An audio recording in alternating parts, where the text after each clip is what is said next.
지. 고요한 연회장에 옷 찢어지는 소리가 섬뜩하게 울려 퍼집니다. 어머, 옷이 얼마나 사갔으면 종이처럼 찢어지니? 옛다. 이걸로 걸레나 샀었어? 남는 건 차비하고. 돈다발이 힘없이 바닥으로 떨어지고 35년 만에 나간 동창회는 순식간에 지옥으로 변했습니다. 모멸감에 떨며 돌아온 며느리를 본 순간 평범한 뒷방 노인인 줄 알았던 시어머니의 눈빛이 맹수처럼 번뜩입니다. 감히 내 며느리 눈에서 눈물을 빼! 저것들 내일 아침 해 뜨자마자 피눈물 흘리게 만들어주마! 대한민국 재계를 호령하던 철의 여인 시어머니의 우아하고도 잔혹한 핏빛 응징. 과연 주제 모르고 날뛰던 일진 동창은 살아남을 수 있을까요? 시작하기 전에 무료로 눌러주시는 구독과 좋아요, 알림 설정은 똑순이 사랑방에 큰 힘이 됩니다. 지금 어디서 듣고 계신지 댓글 달아주세요. 그럼 지금부터 이야기를 시작하겠습니다. 화창한 가을 아침 햇살이 거실 창을 통해 길게 들어오고 있었습니다. 하지만 거울 앞에 선 이수연의 표정은 그 햇살과는 정반대로 잔뜩 흐려져 있었죠. 옷장 문을 활짝 열어두고도 입을 옷이 없어 한참을 서성이는 그녀의 어깨가 축 처져 보입니다. 35년 만에 나가는 동창회라는 말에 며칠 전부터 가슴이 뛰었지만 막상 당일이 되니 설렘보다는 두려움이 앞서는 모양입니다. 안방 문이 열리고 지팡이를 짚은 천명이가 천천히 거실로 걸어 나왔습니다. 백발을 곱게 뒤로 넘긴 그녀는 70대 후반이라는 나이가 믿기지 않을 만큼 꼿꼿한 자세를 유지하고 있었죠. 천명이가 며느리의 뒷모습을 보며 혀를 쯧쯧 찼습니다. 천명이가 지팡이로 바닥을 톡톡 두드리며 말했습니다. 거기서 뭐하고 있냐? 심리 밖에서도 한숨 소리가 들리겠다. 이수연이 화들짝 놀라며 뒤를 돌아보았습니다. 아, 어머니. 깨셨어요? 죄송해요. 옷을 좀 고르고 있었는데 마땅한 게 없어서요. 천명이가 며느리의 옷차림을 위아래로 훑어보며 미간을 찌푸렸습니다. 그 늘어난 티셔츠 쪼가리 입고 갈 건 아니지? 그러고 가면 내 남편 흉보는 게 아니라 시어미 욕먹이는 거야. 잠깐 따라오거라. 이수연이 엉거주춤하며 시어머니의 뒤를 따랐습니다. 천명이의 방 한쪽에 놓인 자개장 문이 열리자 은은한 나프탈렌 향과 함께 오래된 옷 냄새가 풍겨 나왔습니다. 천명이는 장롱 깊숙한 곳에서 하얀 무명천에 쌓인 옷 한 벌을 조심스럽게 꺼냈습니다. 천명이가 무명천을 벗기며 말했습니다. 이거 입고 가라. 내가 젊었을 때 아끼던 옷이다. 드러난 옷은 짙은 네이비색의 원피스였습니다. 얼핏 보기에는 유행이 지난 촌스러운 디자인처럼 보일 수도 있었지만 자세히 보면 원단의 결이 살아있고 바느질 땀 하나하나가 예사롭지 않은 기품이 흘렀죠. 하지만 패션에 대해 잘 모르는 이수연의 눈에는 그저 시어머니가 입던 헌 옷으로만 보였습니다. 이수연이 난처한 표정으로 머뭇거리며 대답했습니다. 어머니, 이건 너무 귀한 옷 같은데 제가 입어도 될까요? 그리고 요즘 스타일이랑 좀 안 맞는 것 같기도 하고요. 천명이가 옷을 며느리의 가슴팍에 탁 안겨주며 단호하게 말했습니다. 잔말 말고 입어. 요즘 것들이 입는 천조가리랑은 차원이 다른 거야. 기죽지 말고 당당하게 어깨 펴고 다녀와. 알겠니? 사실 그 옷은 40년 전 천명이가 이탈리아 출장길에 현지 장인에게 부탁해 맞춘 세상에 단 한 벌뿐인 명품이었습니다. 돈으로 가치를 매길 수 없는 옷이었지만 천명이는 그런 내색을 전혀 하지 않았습니다. 며느리가 부담스러워할까봐 일부러 퉁명스럽게 말한 것이죠. 이수연은 시어머니의 성화에 못 이겨 원피스를 갈아입었습니다. 거울 속에 비친 자신의 모습이 어색했지만 몸에 감기는 원단의 촉감만큼은 부드럽고 따뜻했습니다. 오후 2시 호텔 연회장은 이미 동창들로 북적이고 있었습니다. 화려한 샹들리에 아래서 알록달록한 드레스를 입은 중년 여성들이 삼삼오오 모여 웃음꽃을 피우고 있었죠.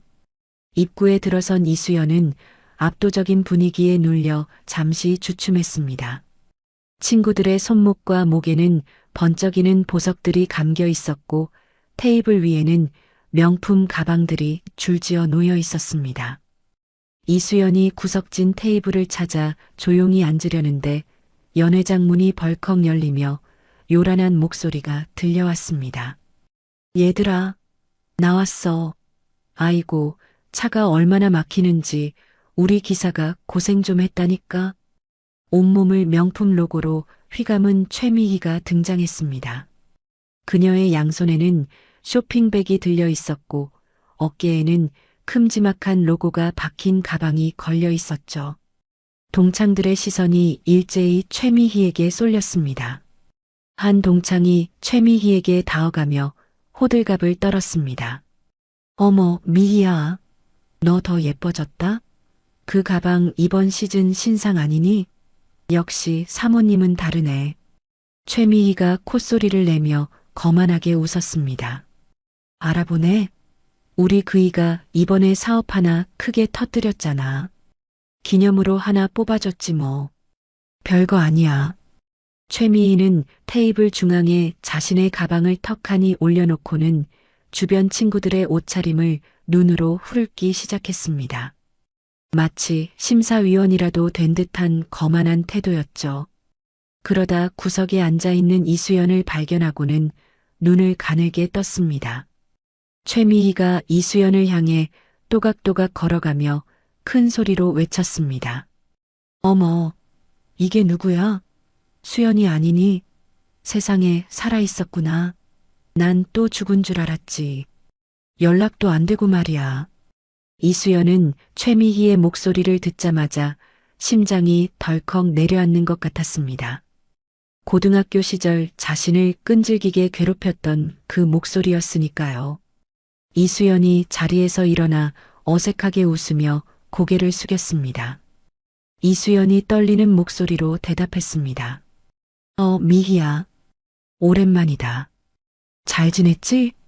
최미희가 이수연의 옷차림을 훑어보며 비릿한 미소를 지었습니다. 난 잘 지내지. 근데 넌 좀 힘든가 보다. 옷이 그게 뭐니? 어디 구제시장에서 건져온 거야? 곰팡이 냄새날 것 같아.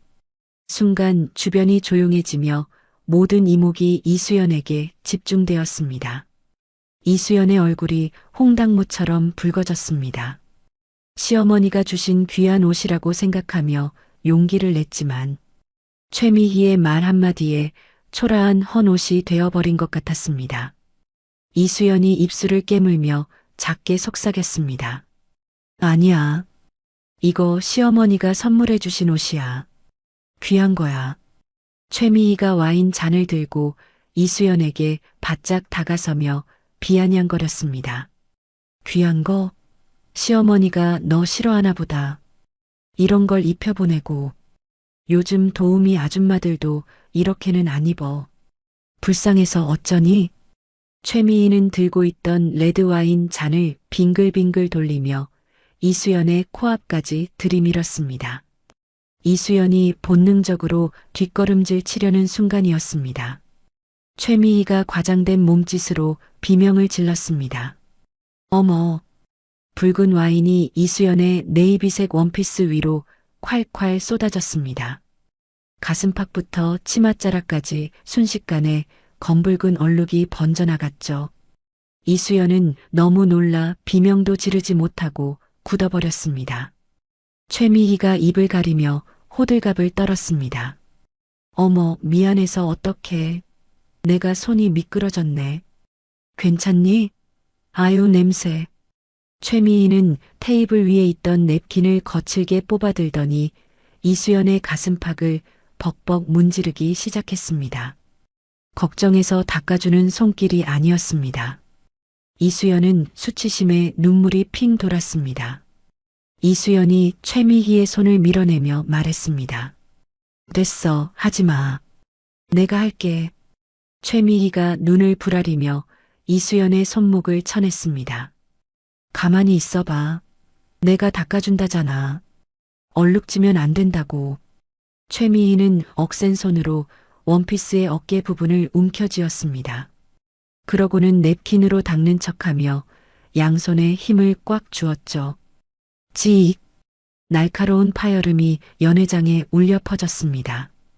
오래된 원단이 최미희의 악력을 이기지 못하고 어깨부터 가슴께까지 길게 찢어져 버린 것입니다.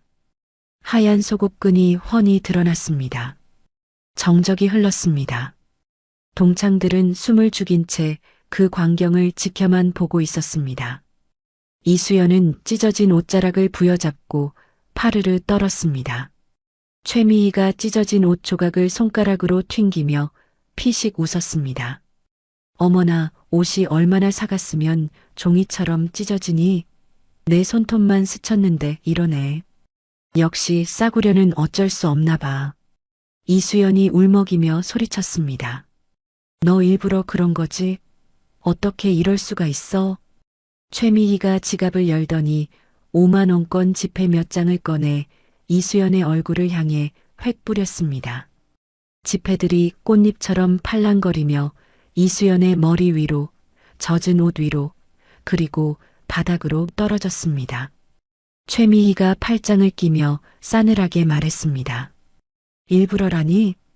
호의를 베풀려다 그런 건데 사람 참 꼬였네. 옛날이나 지금이나 피해의식 쩌는 건 똑같구나. 자, 옷값이다. 이 정도면 동묘 시장에서 10벌은 사겠네. 남는 건 차비해라. 주변에서 킥킥거리는 웃음소리가 들려왔습니다. 이수연에게는 그 웃음소리가 날카로운 화살이 되어 심장에 박히는 것 같았습니다. 바닥에 떨어진 돈과 찢어진 옷, 그리고 친구들의 조소. 더 이상 그 자리에 서 있을 수가 없었습니다. 이수연이 찢어진 옷깃을 양손으로 꽉 움켜쥐고 뒤돌아 뛰기 시작했습니다. 등 뒤에서 최미희의 목소리가 따라왔습니다. 야, 돈 안 주워가? 자존심 세우지 말고 가져가라니까. 호텔 로비를 빠져나온 이수연은 택시를 잡자마자 뒷좌석에 몸을 구겨 넣었습니다. 기사가 백미러로 힐끔거렸지만 신경 쓸 겨를이 없었죠. 참았던 눈물이 본물 터지듯 쏟아져 나왔습니다. 닦아도 눈물은 멈추지 않았고 와인 냄새가 코를 찔러 속이 울렁거렸습니다. 30분 뒤 이수연은 비틀거리는 걸음으로 현관문을 열고 들어왔습니다. 집 안에 들어서자마자 긴장이 풀린 듯 다리에 힘이 빠져 신발장 앞에 주저앉고 말았습니다. 이수연이 흐느끼며 중얼거렸습니다. 어머니 죄송해요. 제가 못나서. 흑흑. 거실 소파에 앉아 차를 마시고 있던 천명희가 찻잔을 내려놓았습니다. 인기척에 현관 쪽을 바라보던 그녀의 눈빛이 순식간에 매섭게 변했습니다. 며느리의 헝클어진 머리, 와인으로 얼룩진 옷, 그리고 처참하게 찢어진 어깨 부위가 천명희의 눈에 들어왔기 때문입니다. 천명희가 자리에서 벌떡 일어나 지팡이를 짚고 현관으로 성큼성큼 다가갔습니다. 평소의 느긋한 걸음걸이가 아니었습니다. 천명희는 바닥에 주저앉아 울고 있는 며느리 앞에 섰습니다. 천명희가 낮지만 서슬퍼런 목소리로 물었습니다. 이게 무슨 꼴이냐? 누가 이랬어? 이수연이 고개를 들지 못한 채 울음 섞인 목소리로 대답했습니다. 죄송해요, 어머니. 제가 조심했어야 했는데 친구가 실수로 옷을 다 망가뜨렸어요. 귀한 옷인데. 흑흑. 천명희는 며느리의 어깨에 손을 얹으려다 멈칫했습니다. 찢어진 원단 사이로 드러난 며느리의 살같이 빨갛게 부어올라 있었기 때문입니다. 그건 단순한 실수가 아니었습니다. 명백한 악의가 담긴 폭력의 흔적이었죠. 천명희는 자신이 평생을 아끼다 물려준 추억과 자부심이 담긴 옷이 걸레 조각처럼 찢겨 있는 것을 보며 피가 거꾸로 솟는 기분을 느꼈습니다. 하지만 천명희는 소리를 지르는 대신 차갑게 가라앉은 눈으로 며느리를 내려다보았습니다. 그녀의 손이 지팡이 손잡이를 부러질 듯 꽉 움켜쥐었습니다. 천명희가 며느리의 손을 잡아 일으키며 말했습니다. 일어나라. 방에 들어가서 씻고 나와. 그 옷은 벗어서 거실에 두고. 이수연이 비틀거으며 일어나 방으로 들어갔습니다. 닫힌 방문 너머로 억눌린 울음소리가 새어나왔습니다. 천명희는 거실 바닥에 덩그러니 놓인 찢어진 원피스를 집어들었습니다. 와인 냄새와 함께 며느리의 눈물 자국이 배어 있었습니다. 천명희는 옷을 소파 위에 펼쳐놓고 한참을 바라보았습니다. 찢어진 단면이 마치 며느리의 난도질당한 마음처럼 너덜거리고 있었습니다. 천명희의 입가에 싸늘한 미소가 스쳤습니다. 그것은 사냥감을 앞둔 맹수의 표정이었습니다. 천명희가 낮은 목소리로 은조렸습니다. 감히 내 며느리를 건드려? 어떤 년인지 몰라도 오늘 밤 다리 뻗고 자긴 글렀다. 거실의 공기가 차갑게 얼어붙고 있었습니다. 천명희는 전화기를 들어 비서실장의 번호를 꾹꾹 눌렀습니다. 신호음이 가기도 전에 그녀의 머릿속에는 이미 내일 아침 펼쳐질 복수극의 서막이 그려지고 있었습니다. 이수연이 울다 지쳐 잠든 늦은 밤, 거실의 불은 여전히 환하게 켜져 있었습니다. 소파에 앉은 천명희는 테이블 위에 놓인 찢어진 네이비색 원피스를 하염없이 어루만지고 있었죠. 거친 손길에 뜯겨나간 올들이 마치 며느리의 상처 입은 마음 같아 천명희의 가슴 한구석이 욱신거렸습니다. 그녀는 70평생 수많은 적들과 싸워 이겨왔지만 내 식구가 당한 꼴을 보고 이토록 피가 거꾸로 솟는 기분은 처음이었습니다. 천명희가 휴대전화를 들어 단축번호 1번을 꾹 눌렀습니다. 신호음이 두어 번 울리기도 전에 상대방이 전화를 받았습니다. 40년을 그림자처럼 보좌해온 비서실장 박인수였습니다. 천명희가 낮지만 뼈가 있는 목소리로 지시했습니다. 박 실장, 자나? 지금 당장 정보팀 깨워서 알아볼 게 있어. 내 며느리 눈에서 눈물 나게 한 놈들, 내일 아침 해 뜨자마자 피눈물 흘리게 만들어. 수화기 넘어 박 실장이 침착하게 대답했습니다. 네, 회장님. 대상은 누구입니까? 천명희가 찢어진 옷을 움켜쥐며 차갑게 내뱉었습니다. 최미희라는 여자와 그 남편 김석훈이야. 대진유통이라는 회사를 운영한다더군.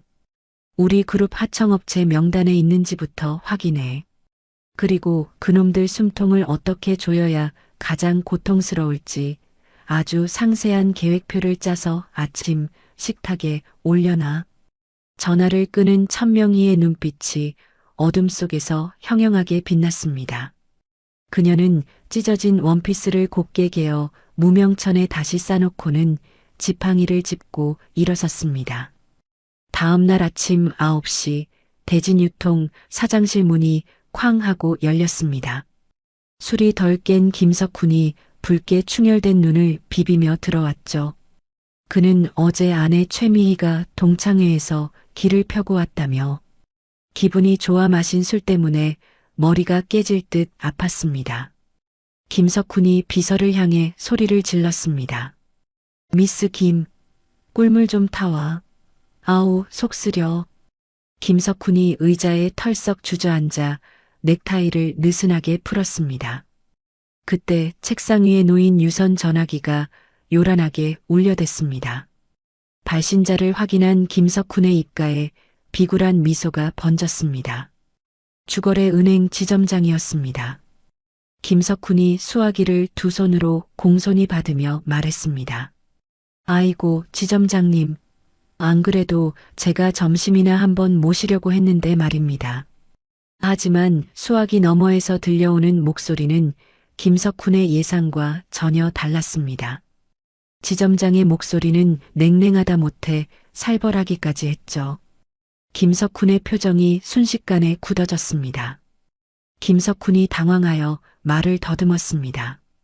네, 그게 무슨 말씀이십니까? 대출 만기 연장이 안 된다니요? 어제까지만 해도 긍정적으로 검토하신다고. 상대방은 더 이상 긴 말이 필요 없다는 듯 단호하게 통보했습니다.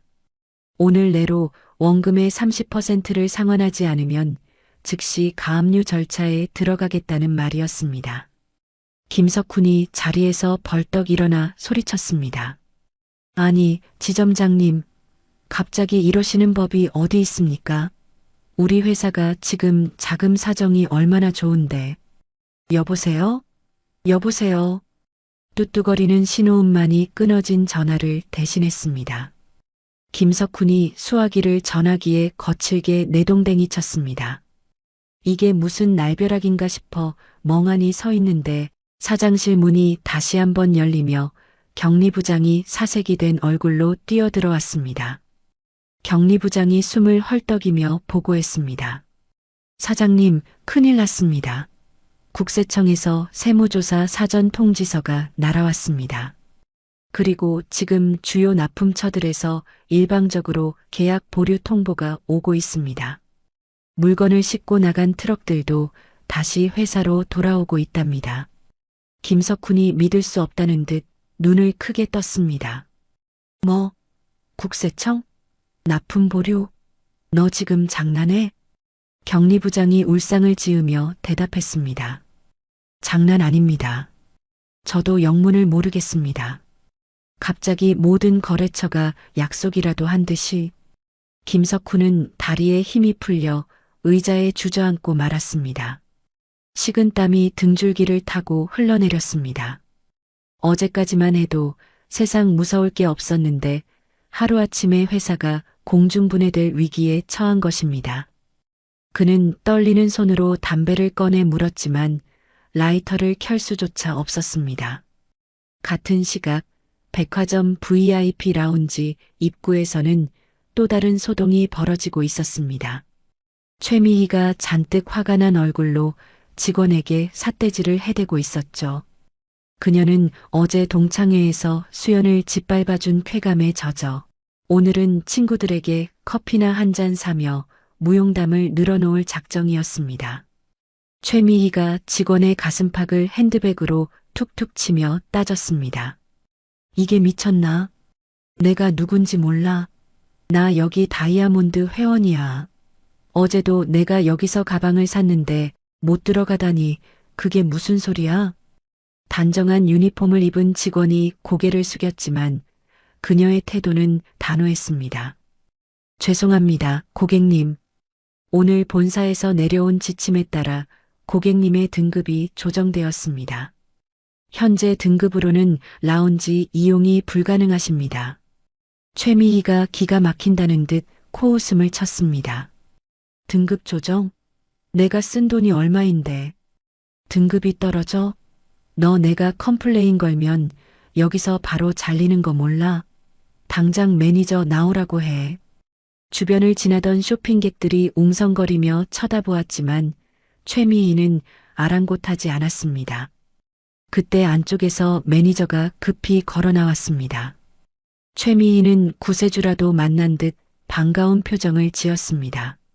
최미희가 매니저에게 다가가며 말했습니다. 어머, 매니저님. 교육 좀 똑바로 시키세요. 얘가 나를 못 들어가게 하잖아. 하지만 매니저의 반응은 차가웠습니다. 매니저가 난처한 표정으로 최미희를 가로막으며 말했습니다. 고객님, 죄송하지만 직원의 안내가 맞습니다. 본사 법무팀에서 고객님의 회원 자격을 재심사 중이라 당분간 라운지 입장은 물론이고 백화점 내편의 시설 이용도 제한됩니다. 돌아가 주시죠. 최미희의 얼굴이 불그락푸르락해졌습니다. 친구들과 만나기로 약속까지 했는데 문전박대를 당하다니 이보다 더한 망신은 없었습니다. 최미희가 바닥에 침을 퇴뱉으며 소리쳤습니다. 더러워서 안 간다, 안 가. 내가 돈이 없지 가오가 없니? 다시는 여기 오나 봐라. 최미희는 도망치듯 백화점을 빠져나왔습니다. 차에 올라탄 그녀는 분이 풀리지 않아 핸들을 주먹으로 쾅쾅 내리쳤습니다. 오늘따라 왜 이렇게 재수가 없는지 알 수가 없었습니다. 화풀이 대상이 필요했던 그녀는 휴대전화를 꺼내 동창들이 모인 단체 대화방을 열었습니다. 최미희가 거칠게 자판을 두드리며 혼잣말을 했습니다. 이게 다 그 재수 없는 년 때문이야. 아침부터 기분 잡치게 하더니. 최미희는 어제 몰래 찍어둔 이수연의 사진을 대화방에 올렸습니다. 와인을 뒤집어 쓰고 찢어진 옷을 입은 채 멍하니 서 있는 수연의 모습이었죠. 그리고 악의적인 메시지를 덧붙였습니다. 얘들아, 어제 분위기 망쳐서 미안해. 거지가 동냥하러 온 줄 알았지 뭐니. 냄새나서 혼났네. 다들 눈 소독하게 예쁜 내 사진도 올린다. 곧이어 최미희가 백화점 화장실 거울 앞에서 찍은 셀카가 올라갔습니다. 동창들의 반응은 즉각적이었습니다. 최미희의 비위를 맞추려는 친구들이 킥킥거리는 이모티콘과 함께 동조하는 댓글을 달기 시작했습니다. 직 거실 소파에 웅크리고 앉아있던 이수연의 휴대전화가 계속해서 울렸습니다. 알림 소리가 날 때마다 이수연의 어깨가 움찔거렸습니다. 보지 말아야지 하면서도 떨리는 손은 자꾸만 화면으로 향했습니다. 화면 속에 뜬 자신의 비참한 모습과 친구들의 조롱. 섞인 댓글들을 본 이수연의 눈에서 다시 눈물이 주르륵 흘러내렸습니다. 가슴이 답답해 숨을 쉬기가 힘들었습니다. 그때 등 뒤에서 천명희의 목소리가 들렸습니다. 그거 보지 마라. 이수연이 황급히 눈물을 훔치며 휴대전화를 감췄습니다. 천명희가 다가와 며느리의 손에서 휴대전화를 뺏어들었습니다. 화면에 떠있는 대화 내용을 읽어내려가는 천명희의 눈썹이 꿈틀거렸습니다. 천명희가 휴대전화 화면을 끄며 단호하게 말했습니다. 쓰레기통을 뒤지면 쓰레기만 나오는 법이다. 네가 잘못한 거 하나도 없으니 고개 숙이지 마. 네가 당한 건 단순한 실수가 아니라 범죄야. 이수연이 울먹이며 대답했습니다. 그래도 친구들인데 제가 너무 못나서 무시당하는 것 같아요. 어머니한테도 부끄럽고요. 천명희가 며느리의 손을 따뜻하게 감싸주며 말했습니다. 못난 건 그들이지 네가 아니다. 남의 눈에 눈물 나게 하면 제 눈에는 피눈물이 난다는 걸 모르는 무식한 것들이야. 내가 그 진리를 가르쳐 줄 테니 넌 맘 편히 먹고 있어. 천명희는 비서실장이 아침에 가져다 준 서류 봉투를 떠올렸습니다. 그 안에는 김석훈의 회사가 저지른 납품 비리와 횡령 증거들이 빼곡히 담겨 있었죠. 그리고 김석훈이 그토록 원하던 재계약 건이 오늘 결제 라인에 올라와 있다는 것도 알고 있었습니다. 천명희가 자리에서 일어나며 혼잣말처럼 중얼거렸습니다. 이제 미끼를 던질 때가 됐군. 오후 3시 난장판이 된 김석훈의 사무실로 퀵서비스 기사가 들어왔습니다. 김석훈은 빚쟁이가 보낸 독촉장일까봐 잔뜩 겁을 먹고 서류 봉투를 받아들었습니다. 하지만 봉투 겉면에는 금박으로 장식된 고급스러운 로고가 박혀 있었죠. 김석훈이 떨리는 손으로 봉투를 뜯었습니다. 안에서 나온 것은 최고급 종이에 인쇄된 초대장이었습니다. 천명의 그룹 창립 50주년 기념 파티 및 우수 협력사 시상식. 귀하를 VVIP로 정중히 모십니다. 김석훈의 눈이 휘둥그레졌습니다. 천명의 그룹이라면 대한민국 재계 1위이자 자신의 회사가 목숨줄을 걸고 있는 원청업체였습니다. 게다가 우수 협력사 시상식이라니 이건 곧 재계약 확정과 다름없는 소식이었죠. 김석훈이 초대장을 들고 덩실덩실 춤을 추며 소리쳤습니다. 미스 김, 이것 봐. 나 살았다, 살았어. 역시 하늘은 내 편이야. 김석훈은 당장 최미희에게 전화를 걸었습니다. 여보, 우리 대박 났어. 천 회장님 파티에 초대를 받았다고. 당신 제일 비싼 옷으로 준비해. 이번에 가서 눈도장 확실히 찍어야 하니까. 전화를 받은 최미희 역시 백화점에서의 수모를 단번에 잊고 환호성을 질렀습니다.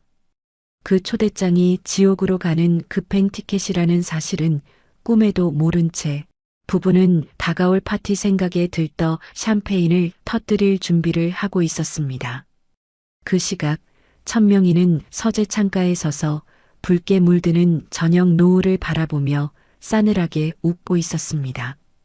그녀의 손에는 김석훈이 보낸 감사 문자가 띄워진 휴대전화가 들려 있었죠. 천명희가 낮은 목소리로 음조렸습니다. 그래, 실컷 웃어둬라. 그 웃음이 비명으로 바뀌는 건 순식간일 테니까. 며칠 뒤 서울 강남의 한 고급 드레스 대여숍은 아침부터 최미희의 짜증 섞인 목소리로 시끄러웠습니다. 그녀는 빗톡촉 전화를 피해 휴대전화 전원을 꺼두고는 마치 세상의 여왕이라도 된 듯 거울 앞에서 포즈를 취하고 있었죠. 최미희가 직원을 향해 손을 휘저으며 소리쳤습니다. 아니, 이거 말고 더 화려한 거 없어? 천명희 회장님 파티라니까? 거기서 내가 제일 튀어야 한다고. 직원이 난처한 표정으로 옷걸이를 뒤적이며 대답했습니다. 사모님, 이게 이번 시즌 신상이고 제일 고가 라인입니다.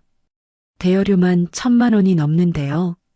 최미희가 콧방귀를 뀌며 목에 걸린 다이아몬드 목걸이를 만지작거렸습니다. 돈이 문제야? 우리 남편이 이번에 그 그룹이랑 독점 계약을 따냈다고. 1,000만 원이 대수니? 더 반짝거리는 걸로 가져와봐. 최미희는 사채업자에게 빌린 돈으로 치장하고 있다는 사실을 애써 외면하고 있었습니다. 그녀의 머릿속에는 오직 파티장에서 동창들에게 떵떵거릴 생각뿐이었죠. 며칠 전 백화점에서 당한 수모를 갚아주려면 누구보다 화려해야 했습니다. 같은 시각 김석훈은 렌터카 업체에서 최고급 리무진을 계약하고 있었습니다. 회사 자금 사정이 바닥을 쳤지만 그는 이 파티가 인생 역전의 기회라고 굳게 믿고 있었죠. 김석훈이 차 키를 받아들며 거만하게 말했습니다. 기사 포함해서 제일 비싼 걸로 해줘요. VVIP 행사에 타고 갈 거니까 흠집 하나 없는 걸로. 김석훈은 차 문을 열어젖히며 회심의 미소를 지었습니다. 이 차를 타고 파티장에 들어서는 순간 빚쟁이들도 감히 자신을 건드리지 못할 것이라 착각하고 있었던 것입니다. 한편 천명희는 이수연을 데리고 서울 북촌의 한적한 골목길에 있는 낡은 한옥을 찾았습니다. 간판도 없이 작은 문패만 걸려 있는 곳이었지만 마당에는 정갈한 기운이 감돌고 있었죠. 이수연이 주위를 두리번거리며 물었습니다. 어머니, 여긴 어디예요? 아시는 분 댁인가요? 천명희가 지팡이로 마당의 대도를 가리키며 대답했습니다. 내 오랜 친구이자 대한민국 최고의 바느질 장인이 있는 곳이다. 들어가자. 미닫이 문이 열리고 하얀 한복을 입은 노인이 반갑게 맞이했습니다. 방 안에는 은은한 다리미 향과 함께 형형색색의 실타래들이 벽면을 가득 채우고 있었죠. 장인이 웃으며 천명희의 손을 잡았습니다. 오랜만일세. 부탁한 건 준비해뒀네. 장인은 자개장 위에서 비단 보자기에 쌓인 옷을 조심스럽게 꺼내 펼쳤습니다. 이수연은 눈을 크게 떴습니다. 그것은 며칠 전 최미희가 찢어버렸던 그 네이비색 원피스였습니다. 하지만 옷은 이전과는 완전히 다른 모습으로 변해 있었습니다. 이수연이 입을 다물지 못한 채 탄성을 질렀습니다. 아, 이게 정말 제 옷인가요? 찢겨나갔던 어깨와 가슴 부분에는 흉터 대신 황금색 실로 수놓아진 화려한 꽃넝쿨이 자리 잡고 있었습니다. 찢어진 틈을 메운 금실은 조명을 받아 영롱하게 빛났고 짙은 네이비색 원단과 어우러져 고혹적인 분위기를 자아냈습니다. 상처를 숨기는 것이 아니라 오히려 드러내어 예술로 승화시킨 것이었죠. 천명이가 며느리의 어깨를 감싸며 부드럽게 말했습니다. 이걸 금사복원이라고 한다. 찢어진 곳을 금으로 메워서 더 단단하고 아름답게 만드는 기술이지. 이수연이 떨리는 손으로 옷의 자수를 어루만지며 대답했습니다. 너무 아름다워요. 찢어졌던 옷이라고는 믿기지가 않아요. 천명이가 이수연의 눈을 똑바로 바라보며 힘주어 말했습니다. 사람도 마찬가지다. 상처받았다고 숨지 마라. 그 상처를 딛고 일어서면 누구보다 빛나는 사람이 될 수 있어. 오늘 밤 이 옷이 너에게 갑옷이 되어줄 게다. 이수연은 시어머니의 깊은 뜻을 깨닫고 눈시울이 붉어졌습니다. 더 이상 최미희가 두렵지 않았습니다.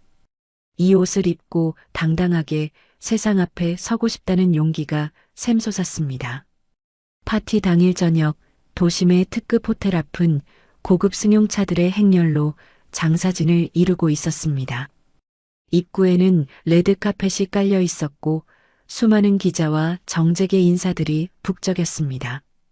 그때 검은색 대형 리무진 한 대가 미끄러지듯 멈춰섰습니다. 문이 열리고 턱시도를 입은 김석훈과 금빛 비즈가 박힌 드레스를 입은 최미희가 내렸습니다. 최미희가 선글라스를 머리에 얹으며 호들갑을 떨었습니다. 여보, 여기 분위기 좀 봐. 진짜 대단하다. 우리 진짜 성공했나 봐. 김석훈이 헛기침을 하며 옷매무새를 다듬었습니다. 촌스럽게 두리번거리지 마. 우린 여기 초대받은 귀빈이라고. 어깨 펴. 두 사람은 거만한 표정으로 레드카펫을 밟으며 입장했습니다. 주변 사람들의 시선이 자신들의 화려한 겉모습에 쏠린다고 착각하며 카메라 셔터 소리에 맞춰 손을 흔들기도 했습니다. 사실 기자들은 그들 뒤에 오는 유명 연예인을 찍고 있었는데 말이죠. 파티장 안은 웅장한 오케스트라 연주와 함께 샴페인 잔 부딪히는 소리로 가득했습니다. 김석훈은 아는 체 아는 사람들에게 명함을 돌리느라 바빴고 최미희는 한 손에 샴페인 잔을 들고 귀부인들 틈에 끼어들 기회를 엿보고 있었습니다. 최미희가 옆에 있던 김석훈의 옆구리를 찌르며 속삭였습니다. 여보, 저기 봐. 저 사람 뉴스에 나오는 국회의원 아니야? 가서 인사라도 좀 해봐. 김석훈이 땀을 닦으며 대답했습니다. 아유, 기다려봐. 천 회장님 나오시면 그때 자연스럽게 인사드려야지. 지금은 폼 좀 잡고 있어. 그때 파티장 입구 쪽이 술렁거리기 시작했습니다. 사람들의 시선이 일제히 한 곳으로 쏠렸습니다. 와, 저 사람 누구야? 배우인가? 옷 좀 봐. 저런 디자인은 처음 보는데? 사람들의 웅성거림 속에 이수연이 천천히 걸어 들어오고 있었습니다. 금사자수가 놓인 네이비색 원피스는 화려한 조명 아래서 신비로운 빛을 발했고 단아하게 올린 머리와 꼿꼿한 자세는 마치 왕실의 여인 같은 기품을 뿜어내고 있었습니다. 그녀의 곁에는 수행원들이 거리를 두고 따르고 있어 접근하기 힘든 아우라를 풍겼습니다. 최미희도 샴페인을 마시다 말고 멍하니 그녀를 바라보았습니다. 너무나 달라진 모습에 감히 이수연이라고는 상상도 하지 못한 채 그저 부러움 섞인 눈빛으로 쳐다볼 뿐이었죠. 최미희가 입을 삐죽거리며 혼잣말을 했습니다. 쳇, 누구길래 저렇게 유세야? 옷은 좀 특이하네. 어디 명품인가? 최미희는 자신의 대여 드레스가 초라하게 느껴질 만큼 압도적인 수연의 자태에 묘한 질투심을 느꼈습니다. 수연은 긴장된 표정이었지만 시어머니가 해주신 말을 되새기며 한 걸음 한 걸음 당당하게 내디뎠습니다. 김석훈이 최미희의 팔을 잡아 끌며 말했습니다. 여보, 저 여자분 보통 분이 아닌 것 같아. 저쪽 줄에 서 있으면 천 회장님 눈에 띌지도 몰라. 가까이 가보자. 부부는 슬금슬금 수연이 있는 쪽으로 이동했습니다. 하지만 경호원들이 제지하는 바람에 가까이 갈 수는 없었습니다. 잠시 후 장내 조명이 어두워지고 웅장한 음악과 함께 사회자의 목소리가 울려 퍼졌습니다. 신사숙녀 여러분, 오래 기다리셨습니다. 오늘 이 자리를 빛내주신 귀빈 여러분께 감사드립니다. 이제 1000명의 그룹에 살아있는 신하이자 오늘의 호스트이신 1000명의 명예회장님을 모시겠습니다. 핀 조명이 무대 중앙을 비추자 지팡이를 짚은 1000명이가 모습을 드러냈습니다. 평소의 수수한 차림이 아니었습니다. 짙은 보라색 정장에 진주 목걸이를 한 그녀의 모습은 범접할 수 없는 카리스마 그 자체였습니다. 김석훈이 입을 떡 벌리며 중얼거렸습니다. 천 회장님? 저분이 정말 천 회장님이라고? 김석훈과 최미희는 눈을 의심했습니다. 분명 동네 시장에서나 마주칠 법한 평범한 노인인 줄 알았던 수연의 시어머니가 단상 위에 서 있었기 때문입니다. 최미희가 샴페인 잔을 떨어뜨릴 뻔하며 비명을 질렀습니다. 말도 안 돼. 저 할망구. 아니, 저분이 수연이 시어머니잖아. 이게 어떻게 된 거야? 두 사람의 얼굴이 순식간에 하얗게 질렸습니다. 등골이 오싹해지는 공포가 엄습했습니다. 자신들이 무시하고 조롱했던 그 노인이 대한민국 재계를 호령하는 1000명이 회장이라니. 단상에 선 1000명이가 좌중을 둘러보며 온화하지만 뼈 있는 미소를 지었습니다. 그녀의 시선이 정확히 김석훈과 최미희가 서 있는 곳에 멈췄습니다. 1000명이가 마이크를 잡고 또렷한 목소리로 말했습니다. 반갑습니다. 오늘 이 자리에는 아주 특별한 손님들이 와 계십니다. 제 며느리에게 잊지 못할 교훈을 주신 분들이죠. 김석훈의 다리가 후들거기 시작했습니다. 이것이 축복의 자리가 아니라 단죄의 자리임을 본능적으로 감지한 것입니다. 하지만 도망치기에는 이미 너무 늦어버렸습니다. 화려한 조명은 덫이 되어 그들을 옥죄어 오고 있었으니까요. 호텔 그랜드 볼룸의 화려한 샹들리에 조명 아래 수백 명의 시선이 단상 위에 선 1000명이에게 꽂혀 있었습니다. 하지만 그 수많은 시선 중에서도 가장 격렬하게 흔들리는 것은 단연 김석훈과 최미희의 눈동자였죠. 두 사람은 마치 투명한 감옥에 갇힌 죄수들처럼 꼼짝도 하지 못한 채 단상을 올려다보며 거친 숨만 몰아쉬고 있었습니다. 김석훈이 덜덜 떨리는 손으로 넥타이를 잡아당기며 중얼거렸습니다. 이게 무슨 꿈이지? 그렇지? 말도 안 돼. 저 노인네가 천 회장님이라니. 옆에 서 있던 최미희는 아예 입을 다물지 못한 채 멍하니 서 있었습니다.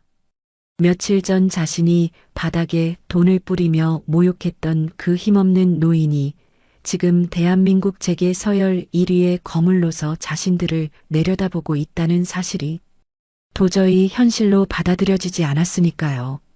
그녀의 머릿속에서는 망했다라는 단어만이 경보음처럼 윙윙거리고 있었습니다.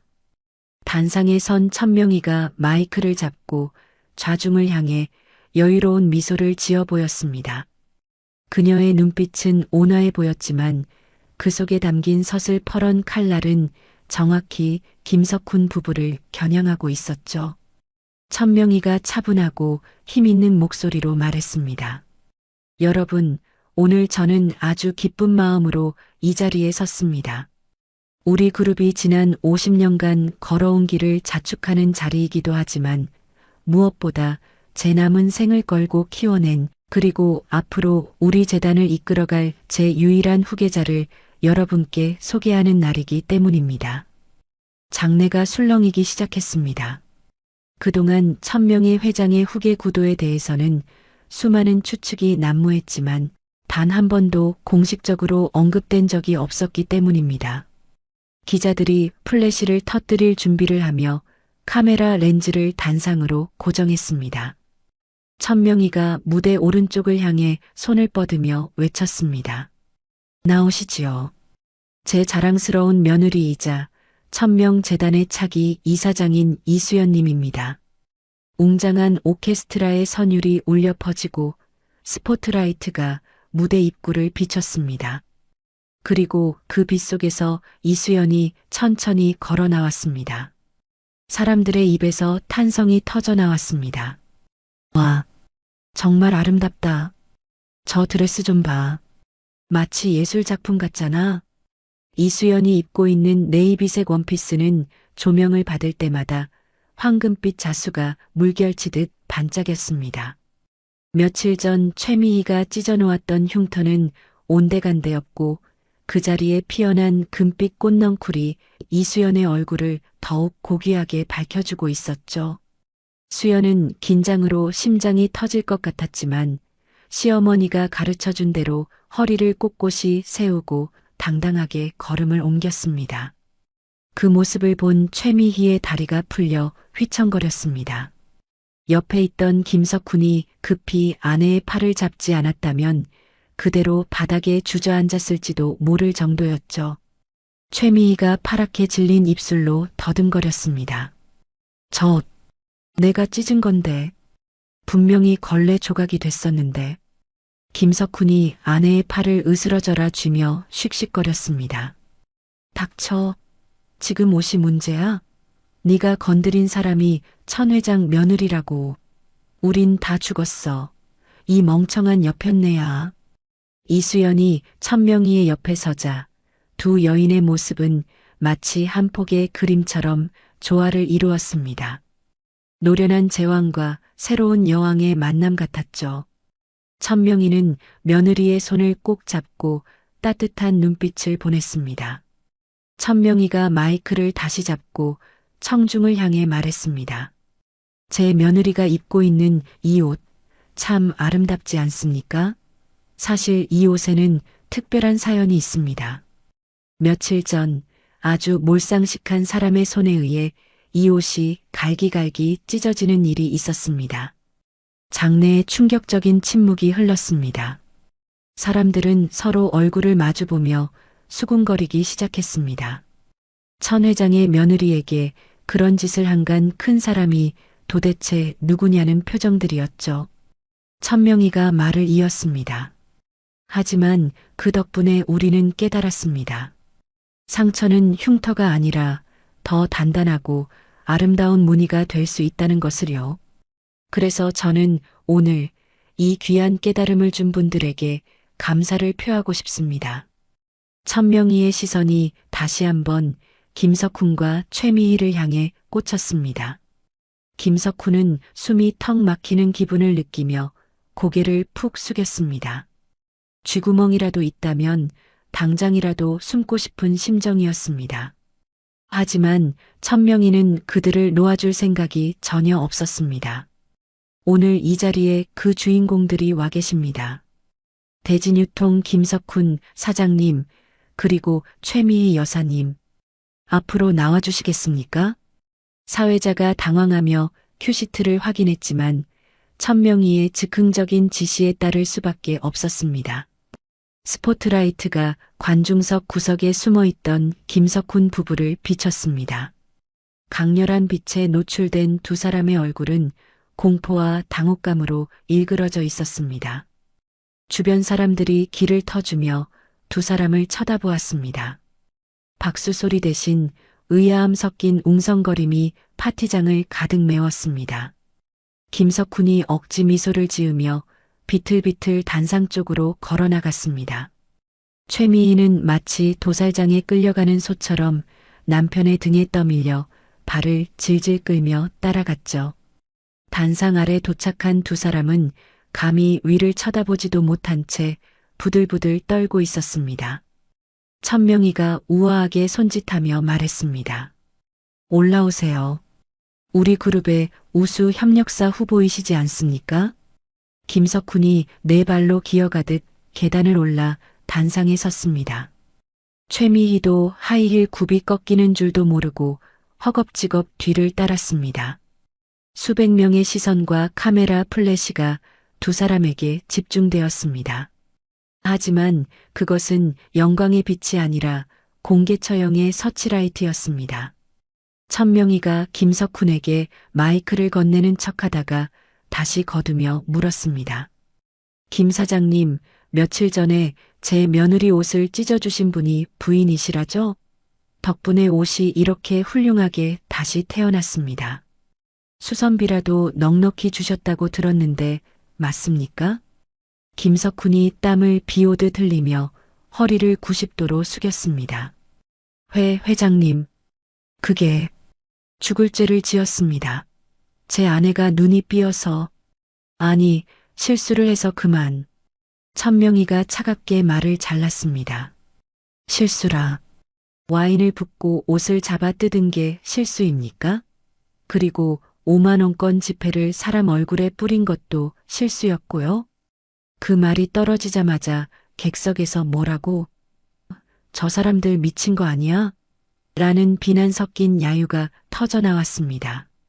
고상한 파티장의 분위기는 순식간에 성토대회장처럼 변했습니다.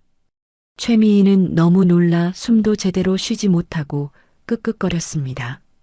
자신이 했던 행동 하나하나가 이렇게 공개적으로 까발려질 줄은 꿈에도 몰랐기 때문입니다.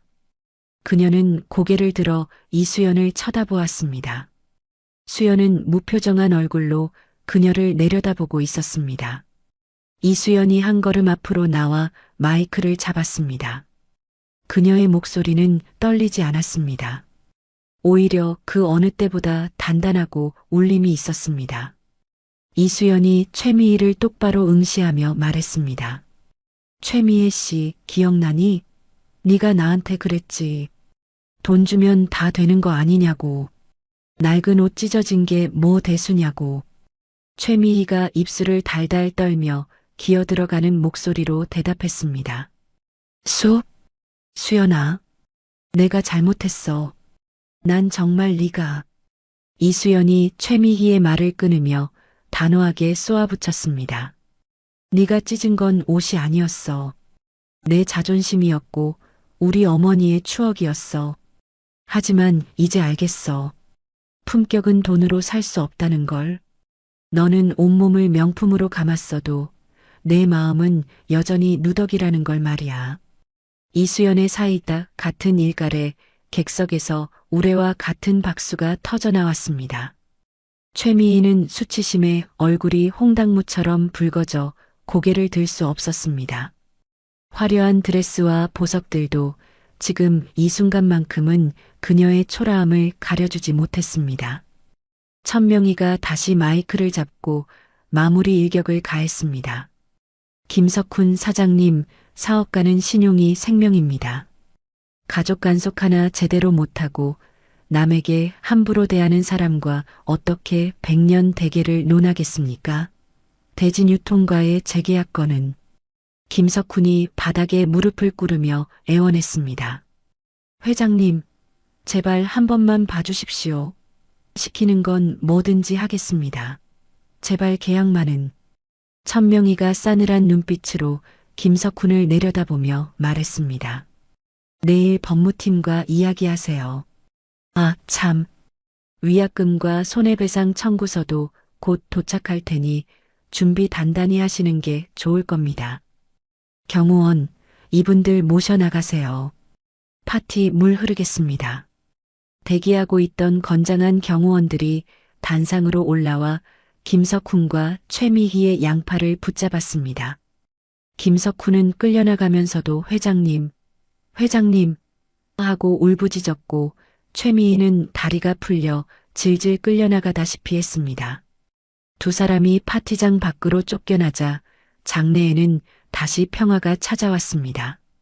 하지만 분위기는 이전과는 확연히 달라져 있었습니다. 사람들은 천명희 회장의 무서움을 다시 한번 뼈저리게 느꼈고 동시에 이수연이라는 새로운 후계자의 강단 있는 모습에 깊은 인상을 받았습니다. 천명희가 며느리를 바라보며 작게 속삭였습니다. 잘했다. 아주 훌륭했어. 이수연이 시어머니를 마주보며 엷은 미소를 지었습니다. 감사해요, 어머니. 어머니 덕분이에요.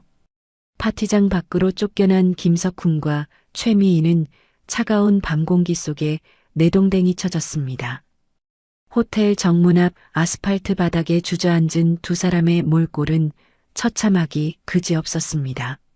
김석훈이 넥타이를 거칠게 풀어헤치며 최미희에게 소리를 질렀습니다.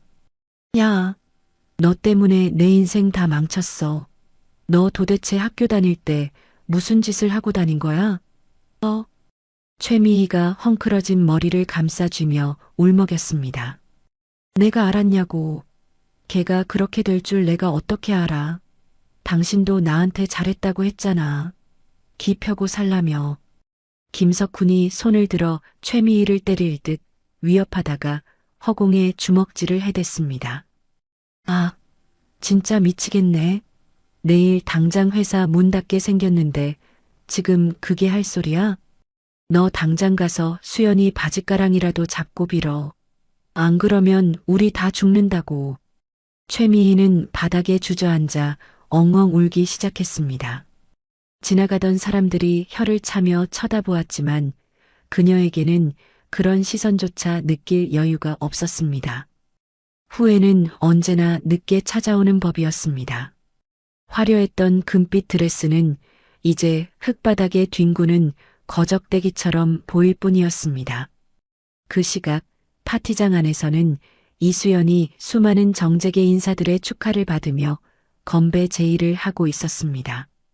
그녀의 손에 들린 샴페인 잔이 조명을 받아 영롱하게 빛났습니다. 이수연이 밝은 목소리로 외쳤습니다. 오늘 이 자리를 빌려 약속드립니다. 상처받은 이들을 외면하지 않고 더 단단하게 품어주는 재단을 만들겠습니다. 위하여, 위하여.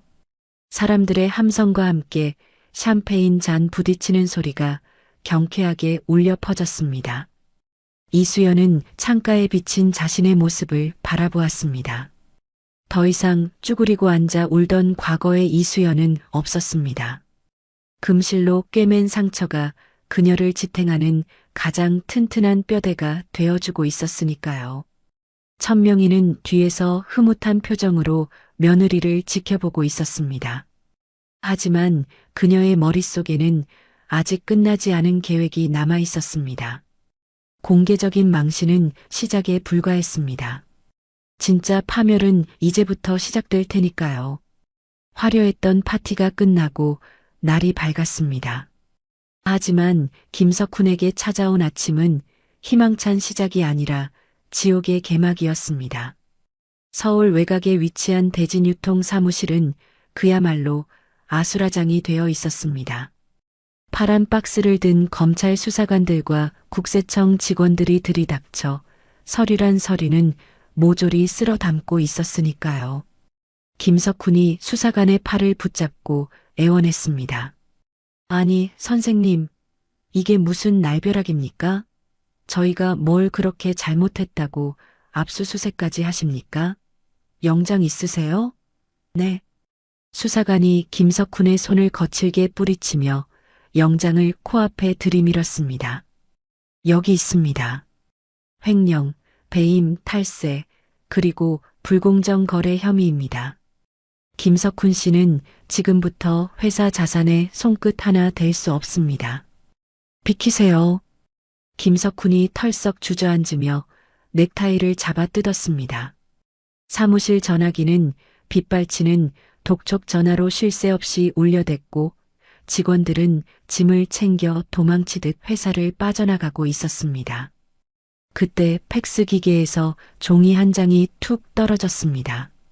천명의 그룹 법무팀에서 보낸 계약 해지 및 손해배상 청구 소송 통지서였습니다. 청구 금액란에 적힌 50억 원이라는 숫자를 본 김석훈의 눈이 뒤집혔습니다. 김석훈이 팩스 용지를 구겨 던지며 비명을 질렀습니다. 으악, 50억? 날 죽여라. 차라리 죽여. 이게 다 그 망할 여편네 때문이야. 김석훈은 책상 위에 있던 재떨이를 집어 던지며 분노를 폭발시켰습니다. 당장이라도 집으로 달려가 아내의 머리채를 잡고 싶었지만 수사관들의 감시 때문에 옴짝달싹할 수 없는 신세였습니다. 같은 시각 최미희는 으리으리한 거실 소파 구석에 몸을 웅크리고 앉아 벌벌 떨고 있었습니다. 텔레비전 뉴스에서는 대진유통 압수수색 소식이 속보로 흘러나오고 있었죠. 어제까지만 해도 세상을 다 가진 듯 거만했던 그녀의 모습은 온데간데 없고 헝클어진 머리에 초점 없는 눈동자만 남아 있었습니다. 최미희가 손톱을 물어뜯으며 중얼거렸습니다. 아니야. 이건 꿈이야. 내가 누군데. 내가 감히 누구한테 당해. 그 촌스러운 이수연 따위가. 현관문이 쾅쾅 울렸습니다. 빚쟁이들이 벌써 집까지 찾아온 모양이었습니다. 최미희는 비명을 지르며 귀를 막았습니다. 인터폰 화면에는 험상궂은 남자들이 문을 발로 차는 모습이 보였습니다. 최미희가 식탁 밑으로 기어들어가며 흐느꼈습니다. 잘못했어요. 제발 살려주세요. 남편이 시킨 거예요. 저는 아무것도 몰라요. 그녀는 끝까지 남 탓을 하며 현실을 부정하고 있었습니다. 그때 휴대전화가 울렸습니다. 발신자는 남편이었습니다. 최미희는 지푸라기라도 잡는 심정으로 전화를 받았습니다. 최미희가 떨리는 목소리로 물었습니다. 여보, 어떻게 된 거야? 집 앞에 사람들이 와서 문 부수려고 해. 나 무서워 죽겠어. 수화기 너머로 김석훈의 고함이 터져 나왔습니다. 야, 이 여편네야. 지금 무서운 게 대수야? 회사 다 날아갔어. 너 때문에 내 인생 종쳤다고. 당장 이혼 서류 도장 찍을 준비나 해. 위자료는커녕 땡전 한 푼도 못 줄 줄 알아. 전화가 뚝 끊어졌습니다. 최미희는 멍하니 휴대전화를 바라보았습니다. 남편마저 자신을 버리려 하고 있었습니다. 두려움은 순식간에 억울함으로 그리고 다시 맹렬한 분노로 바뀌었습니다. 최미희가 휴대전화를 바닥에 내동댕이 치며 소리쳤습니다. 이혼? 누구 마음대로. 내가 너 뒷바라지하느라 얼마나 고생했는데. 다 그년 때문이야. 이수연 그 여우 같은 년이 시어머니 등 뒤에 숨어서 나를 이렇게 만들었어. 최미희의 눈에 도끼가 서리기 시작했습니다. 그녀는 이대로 무너질 수 없었습니다. 자신이 당한 만큼, 아니 그 이상으로 갚아줘야 직성이 풀릴 것 같았습니다. 그녀는 깨진 휴대전화 액정을 문지르며 비릿한 미소를 지었습니다. 아직 그녀에게는 무기가 남아 있었으니까요. 바로 거짓말이라는 무기였습니다. 한편 천명희와 이수연은 도심이 내려다 보이는 호텔 스위트룸에서 평화로운 오후를 보내고 있었습니다. 테이블 위에는 향긋한 홍차와 달콤한 디저트가 놓여 있었고 창밖으로는 따사로운 햇살이 비치고 있었죠. 지옥 같은 하루를 보내고 있을 최미희 부부와는 정반대의 풍경이었습니다. 천명희가 찻잔을 내려놓으며 며느리를 바라보았습니다. 기분이 좀 어떠니? 속이 좀 시원해졌어? 이수연이 수줍게 웃으며 대답했습니다. 네, 어머니. 사실 아직도 실감이 잘 안 나요. 어제 그 많은 사람들 앞에서 제가 주인공이 되었다는 게 꿈만 같아요. 천명희가 며느리의 손등을 토닥이며 말했습니다. 꿈이 아니다. 넌 충분히 그럴 자격이 있어. 그동안 못난 시어미 모시느라 그리고 그 못된 친구한테 시달리느라 고생 많았다. 이제부터는 내 세상이야. 아무도 널 무시하지 못하게 내가 만들어줄 게다. 이수연의 눈시울이 붉어졌습니다. 지난 30년간 가슴속에 맺혀있던 응어리가 눈 녹듯 사라지는 기분이었습니다. 그녀는 이제 더 이상 과거에 위축된 이수연이 아니었습니다. 이수연이 눈물을 훔치며 다짐하듯 말했습니다. 감사해요, 어머니. 저 이제 더 이상 도망치지 않을게요. 어머니 며느리로서 그리고 재단 이사장으로서 당당하게 살게요. 천명이가 흐뭇한 미소를 지으며 고개를 끄덕였습니다. 그래, 그게 내 며느리지. 하지만 방심은 금물이다. 궁지에 몰린 쥐는 고양이를 무는 법이야. 저들이 순순히 물러나지는 않을 게다. 천명이의 예감은 틀리지 않았습니다. 그 시각 최미희는 집 근처 PC방 구석 자리에 앉아 있었습니다. 모자를 푹 눌러쓰고 마스크로 얼굴을 가린 채 키보드를 두드리는 손가락이 보이지 않을 정도로 빠르게 움직이고 있었죠. 최미희가 모니터를 노려보며 중얼거렸습니다. 네가 날 망신 줬지? 어디 한번 당해봐. 재벌가 며느리 갑질? 이거 터지면 너도 끝이야. 최미희는 회원 수백만 명을 보유한 대형 인터넷 카페와 커뮤니티 게시판에 접속했습니다. 그리고 눈물로 호소합니다. 재벌 시댁 믿고 친구 인생 망친 갑질녀를 고발합니다라는 자극적인 제목의 글을 작성하기 시작했습니다. 내용은 교묘하게 조작된 거짓말투성이었습니다. 최미희는 자신이 학창시절 이수연을 챙겨주던 착한 친구였는데 이수연이 재벌가에 시집간 뒤로 자신을 무시하고 하녀 취급했다고 적었습니다. 동창의 날이었습니다. 오랜만에 만난 반가움에 제가 먼저 다가갔죠. 그런데 그 친구는 제 옷차림이 촌스럽다며 비웃더군요. 그러더니 실수인 척 와인을 제 옷에 쏟고는 닦아주는 척하면서 제 옷을 찢어버렸습니다. 저는 너무 당황스럽고 수치스러워서 아무 말도 못했는데 그 친구는 돈 몇 푼 던져주며 이걸로 옷이나 사 입어라고 하더군요. 최미희는 사실관계를 정반대로 뒤집어 놓았습니다. 자신이 가해자였던 상황을 피해자인 것처럼 둔갑시킨 것이죠. 그리고 결정적으로 어제 파티장에서 찍힌 사진 한 장을 첨부했습니다. 단상 아래에서 김석훈과 최미희가 고개를 숙이고 있고 단상 위에서 이수연이 그들을 내려다보는 구도의 사진이었습니다. 최미희가 키득거리며 글을 이어 썼습니다. 어제는 그 친구 시어머니가 주최하는 파티에 불려갔습니다. 사과를 받을 줄 알았는데 수백 명 앞에서 저와 제 남편을 무릎 꿇리고 공개적인 망신을 주더군요. 감히 내 며느리 옷에 와인을 묻혀?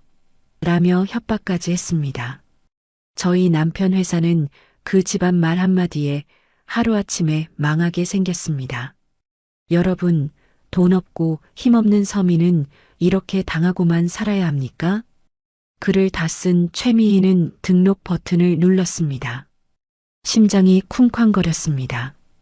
이 글이 퍼지면 이수연은 사회적으로 매장될 것이고 여론이 들끓으면 천명희 회장도 어쩔 수 없이 자신들과 합의를 볼 것이라는 얄팍한 계산이 깔려 있었습니다. 게시물이 올라가자마자 조회수가 폭발적으로 늘어났습니다. 재벌 갑질이라는 키워드는 사람들의 분노를 자극하기에 충분했으니까요. 댓글 알림이 쉴 새 없이 울리기 시작했습니다. 미친 거 아냐? 드라마에서나 보던 일이 진짜 있네. 저 여자 신상 털어야 하는 거 아님? 어디 그룹 며느리래? 힘내세요. 유유 진짜 피가 거꾸로 솟네요. 청와대 청원 올립시다.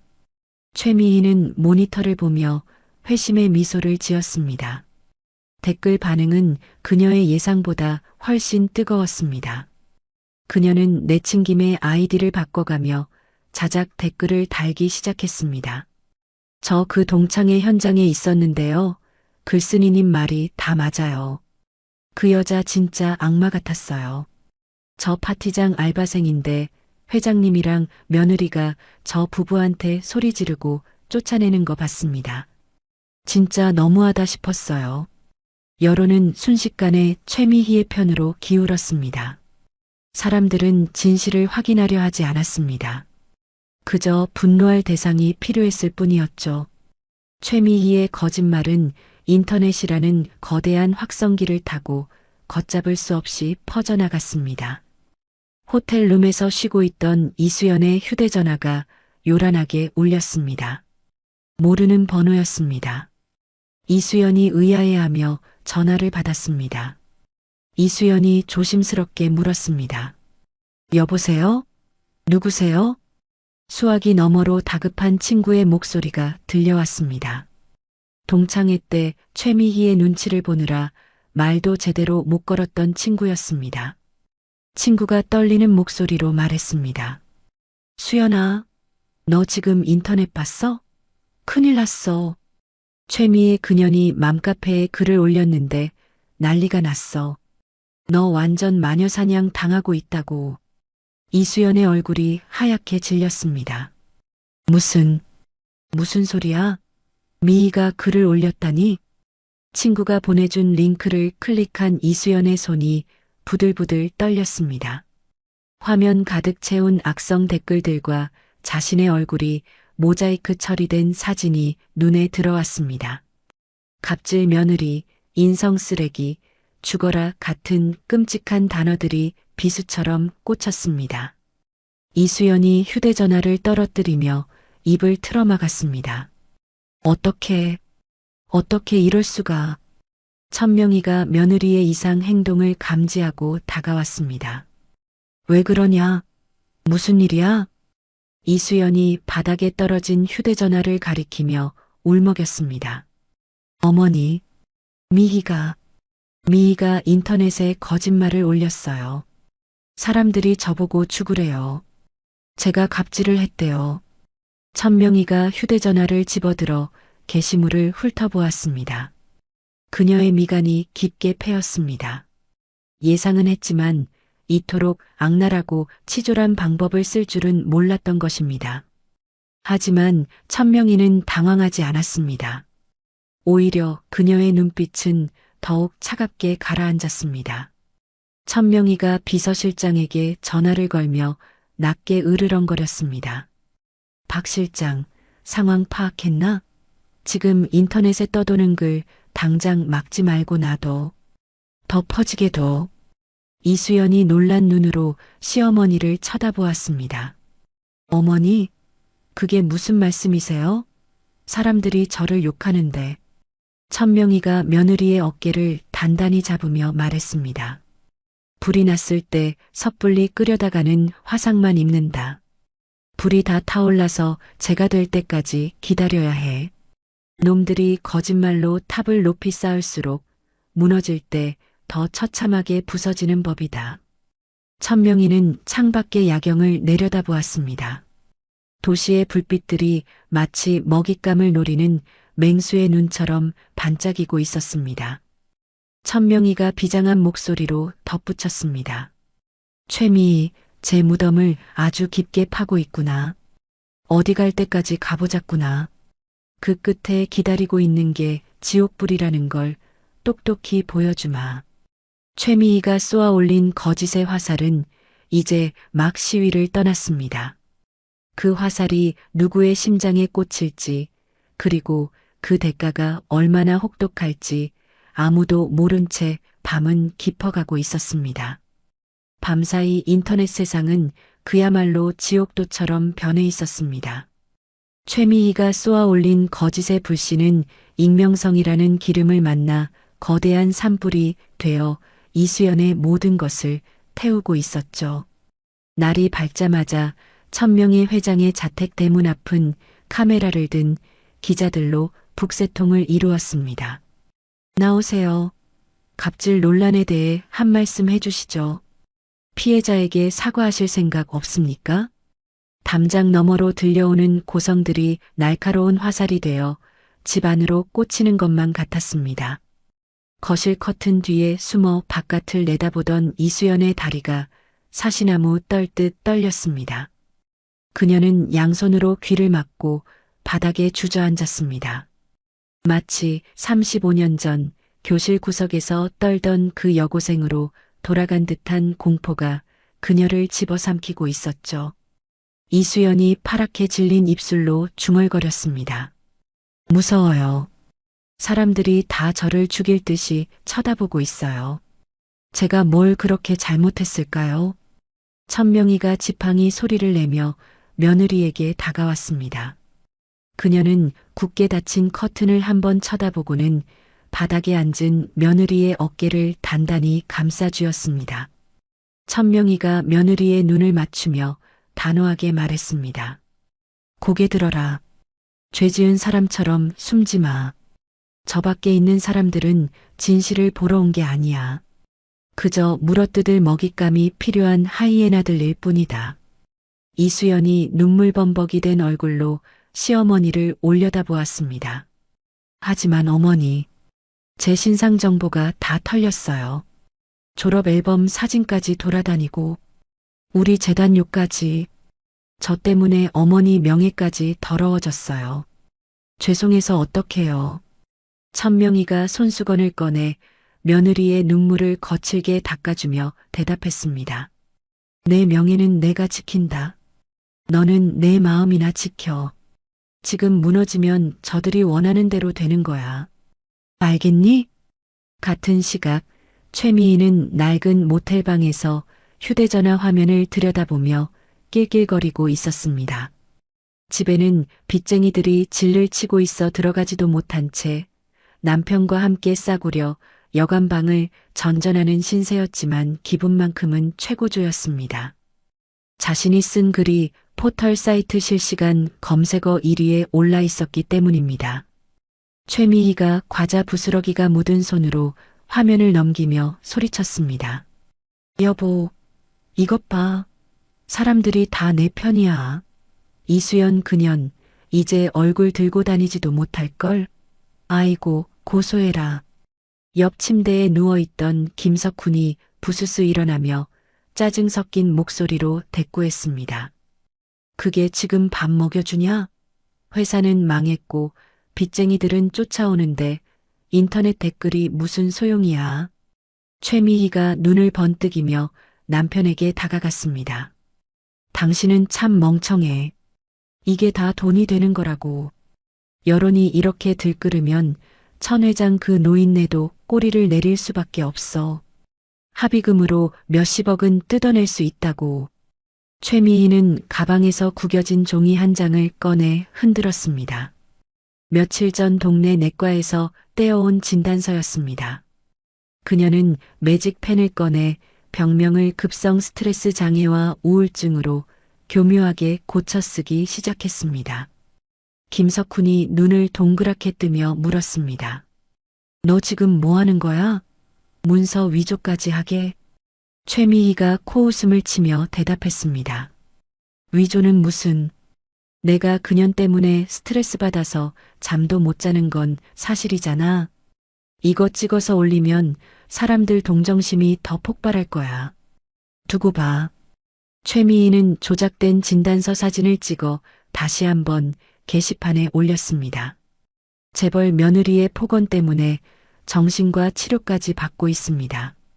살려주세요. 라는 자극적인 제목과 함께 말이죠. 반응은 폭발적이었습니다. 네티즌들은 이수연을 살인 미수범이라 부르며 더욱 거세게 비난하기 시작했습니다. 그때 김석훈의 휴대전화가 울렸습니다. 모르는 번호였지만 그는 본능적으로 중요한 전화임을 직감했습니다. 김석훈이 목소리를 가다듬으며 전화를 받았습니다. 여보세요? 네, 제가 김석훈입니다만. 네, 방송국이요? 전화를 끄는 김석훈의 얼굴에 화색이 돌았습니다. 시사 고발 프로그램의 PD가 인터뷰를 요청한 것입니다. 김석훈이 최미희의 어깨를 치며 흥분해서 말했습니다. 여보, 방송국에서 연락 왔어. 우리 억울한 사연을 취재하고 싶대. 이거 진짜 대박이다. 방송 타면 우리 회사 다시 살릴 수 있어. 최미희가 거울을 보며 입술에 립스틱을 짙게 바르며 웃었습니다. 거봐, 내 말이 맞지? 이제 우린 스타가 되는 거야. 이수연, 넌 이제 끝장이다. 오후 2시 천명희 회장의 서재에는 무거운 침묵이 흐르고 있었습니다. 그룹 홍보실장이 식은땀을 흘리며 서 있었고 천명희는 창밖을 응시한 채 묵묵부답이었습니다. 홍보실장이 조심스럽게 입을 열었습니다. 회장님, 여론이 너무 안 좋습니다. 일단 사과문이라도 발표해서 급한 불을 끄는 게 좋겠습니다. 재단 후원 취소 전화도 빗발치고 있습니다.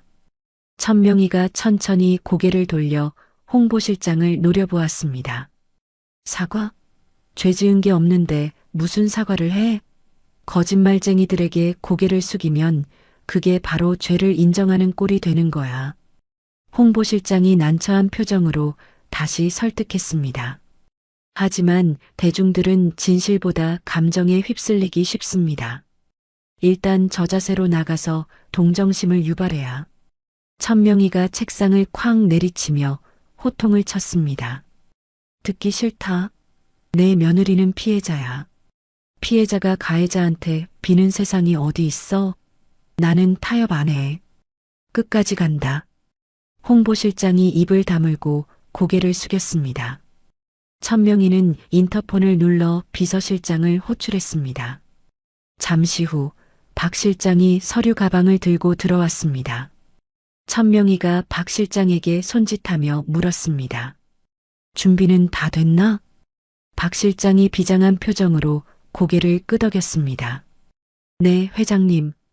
방송국 쪽에 자료 넘길 준비 마쳤습니다. 그리고 호텔 CCTV 원본 영상과 최미애 씨 동창들의 증언 녹취록도 확보했습니다. 천명희의 입가에 서늘한 미소가 번졌습니다. 좋아. 저들이 방송국 카메라 앞에 서는 순간이 바로 제삿날이 될 거야. 가장 높은 곳에서 떨어뜨려야 뼈도 못 추리는 법이지. 천명희는 자리에서 일어나 서재 한쪽에 걸린 가족 사진을 바라보았습니다. 사진 속 수연은 환하게 웃고 있었지만 지금은 방구석에 처박혀 울고 있을 터였습니다. 천명희의 눈빛이 매섭게 빛났습니다. 천명희가 나지막이 명령했습니다. 지금 터뜨려. 하나도 남김없이 싹 다 공개해. 오후 4시 방송국 대기실. 최미희는 방송 출연을 앞두고 메이크업을 받고 있었습니다. 방송국에서 제공해준 의상을 입고 조명 아래 앉아 있으니 정말 연예인이라도 된 기분이었습니다. 김석훈 역시 옆에서 넥타이를 매만지며 거울을 보고 있었죠. 최미희가 거울 속 자신을 보며 코디네이터에게 거만하게 말했습니다. 언니, 눈 화장 좀 더 슬퍼 보이게 해줘요. 눈물 흘릴 때 번지지 않게 워터프루프로 하고. 아, 그리고 피부가 너무 좋아 보이면 안 되는데. 수척해 보여야 하거든요. 코디네이터가 억지 웃음을 지으며 대답했습니다. 네, 사모님. 최대한 자연스럽게 해드릴게요.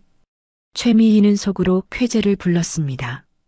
이 방송이 나가면 자신은 갑질 재벌가에 맞선 용감한 시민이 될 것이고 후원금도 쏟아질 것이라 확신했습니다. 이수연이 무릎 꿇고 비는 상상을 하니 웃음이 절로 나왔습니다. 김석훈이 긴장된 목소리로 물었습니다. 여보, 대본 외웠어? 횡령 이야기는 쏙 빼고 억울하게 계약 해지당한 것만 강조해야 해. 최미희가 눈을 흘기며 대꾸했습니다. 걱정 마. 내가 연기는 좀 하잖아. 눈물 몇 방울이면 게임 끝이야. 그때 대기실 문이 열리고 PD가 들어왔습니다. 그런데 PD의 표정이 어딘가 묘했습니다. 당황한 기색이 역력했죠. PD가 머뭇거리며 말했습니다. 두 분, 녹화 들어갈 시간 다 됐습니다. 로비로 이동하시죠. 최미희가 자리에서 벌떡 일어나며 활짝 웃었습니다. 아유, 벌써 시간이 그렇게 됐나요? 가시죠. 우리 억울한 사연 전국 방방곡곡에 알려야죠. 최미희는 김석훈의 팔짱을 끼고 당당하게 복도로 나갔습니다. 방송국 직원들이 지나가며 힐끔거렸지만 그녀는 그 시선을 관심과 응원으로 착각하고 손까지 흔들어 보였습니다. 방송국 로비에 들어서자 웅성거리는 소리가 들려왔습니다. 로비 중앙에 설치된 대형 멀티비전 앞에 사람들이 모여 있었죠. 최미희가 김석훈의 옆구리를 찌르며 속삭였습니다. 여보, 저것 봐. 사람들이 우리 알아보나 봐. 벌써 소문이 났나? 김석훈이 어깨를 으쓱하며 거들먹거렸습니다. 허허, 역시 방송의 힘이란 대단하구만. 가서 인사나 한번 할까? 두 사람이 사람들 쪽으로 다가가려는 순간 최미희의 핸드백 속에 있던 휴대전화가 미친 듯이 울리기 시작했습니다. 진동이 멈출 새도 없이 계속해서 전화가 걸려오고 있었습니다. 최미희가 짜증스러운 표정으로 휴대전화를 꺼냈습니다. 화면에는 고교 동창 1, 동창 2 등의 이름이 번갈아 뜨고 있었습니다. 최미희가 전화를 받으며 퉁명스럽게 말했습니다. 왜? 나 지금 방송 들어가야 되니까 나중에. 수화기 너머로 친구의 다급한 비명소리가 들려왔습니다. 야, 최미희, 너 지금 방송국이야? 당장 거기서 나와. 큰일 났어. 최미희가 인상을 찌푸리며 물었습니다. 뭐라고? 시끄러워서 안 들려. 무슨 큰일이 났다는 거야? 친구가 거의 울먹이며 소리쳤습니다. 뉴스 보라고. 지금 뉴스 속보 떴어. 너랑 내 남편 다 털렸다고. 그 순간 로비에 있는 사람들의 시선이 일제히 최미희와 김석훈에게 꽂혔습니다. 존경이나 호기심 어린 눈빛이 아니었습니다. 경멸과 혐오가 가득 찬 차가운 눈빛들이었죠. 최미희가 멍하니 고개를 들어 대형 멀티비전을 바라보았습니다. 화면에는 뉴스 특보 재벌가 며느리 갑질 논란, 충격적 반전이라는 붉은 자막이 떠 있었습니다. 그리고 앵커의 긴박한 목소리와 함께 화면이 바뀌었습니다. 호텔 연회장의 CCTV 영상이었습니다. 최미희가 와인 잔을 들고 이수연에게 다가가 일부러 쏟아붓는 장면, 그리고 옷을 잡아뜯으며 비열하게 웃는 표정이 고화질로 선명하게 재생되고 있었습니다. 어머, 옷이 얼마나 사갔으면 종이처럼 찢어지니? 이걸로 걸레값이나 해. 영상 속 최미희의 목소리가 방송국 로비에 쩌렁쩌렁하게 울려 퍼졌습니다. 최미희의 손에서 휴대전화가 스르르 미끄러져 바닥으로 떨어졌습니다. 김석훈이 비명을 지르며 텔레비전을 가리켰습니다. 저거 뭐야? 저게 왜 저기서 나와? 하지만 악몽은 거기서 끝나지 않았습니다. 화면이 바뀌더니 이번에는 김석훈이 룸살롱에서 법인 카드를 긁으며 호기를 부리는 영상과 직원들에게 폭언을 퍼붓는 녹취록이 공개되었습니다. 야, 이 새끼들아.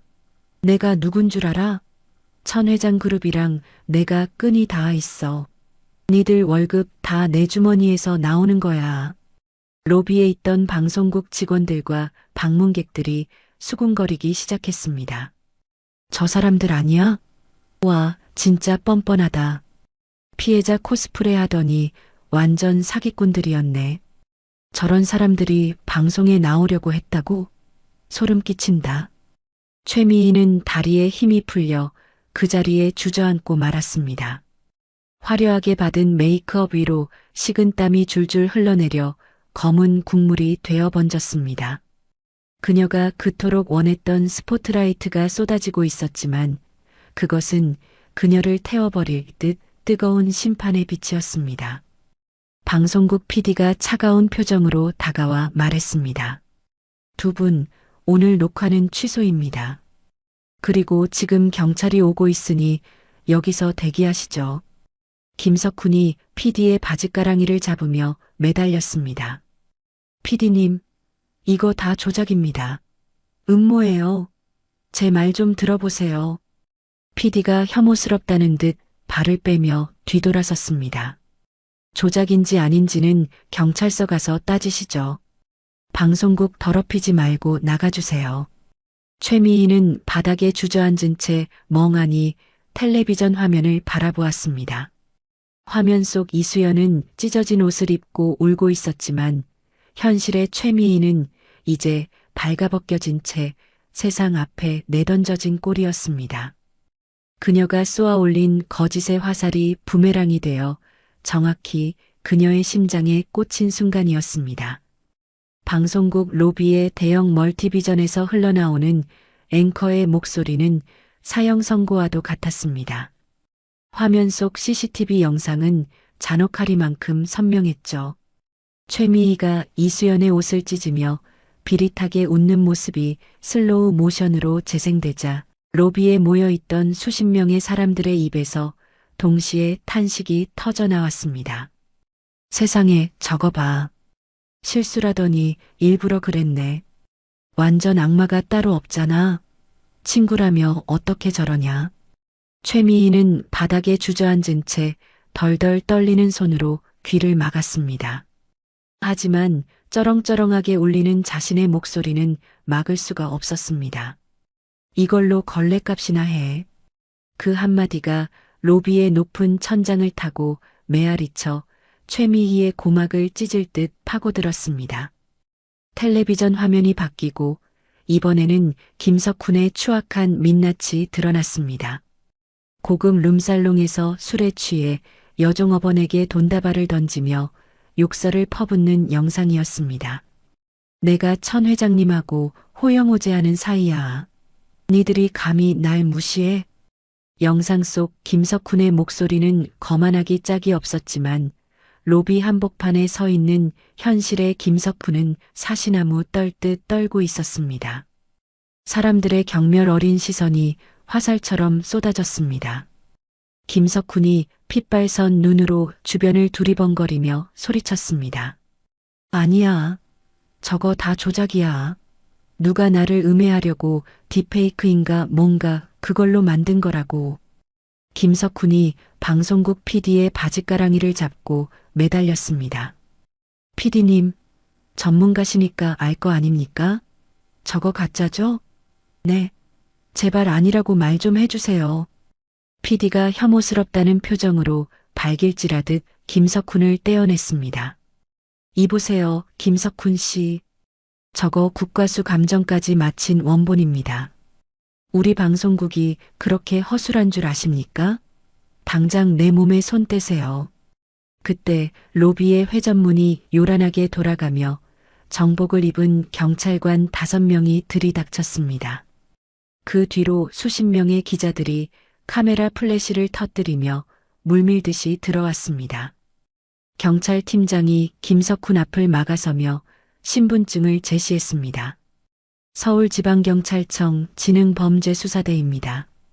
김석훈 씨, 당신을 특정경제범죄 가중처벌 등에 관한 법률 위반, 업무상 횡령 및 배임 혐의로 긴급 체포합니다.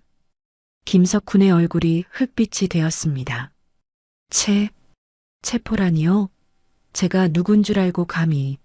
천 회장님한테 전화하면 니들 옷 다 벗게 만들 수 있어. 경찰관이 김석훈의 팔을 꺾어 등 뒤로 수갑을 채우며 건조하게 의조렸습니다. 변호인을 선임할 수 있고 변명의 기회가 있으며 불리한 진술을 거부할 권리가 있습니다. 연행해. 철컥하는 소리와 함께 김석훈의 손목에 차가운 은팔찌가 채워졌습니다. 으악, 이거 안 나? 여보, 미희야. 천 회장님한테 전화 좀 해봐. 빨리. 김석훈은 돼지 멱다는 소리를 지르며 경찰관들에게 끌려나갔습니다. 최미희는 넋이 나간 표정으로 남편이 끌려가는 모습을 지켜볼 뿐이었습니다. 그녀는 일어날 힘조차 없어 바닥을 기어가듯 뒷걸음질 쳤습니다.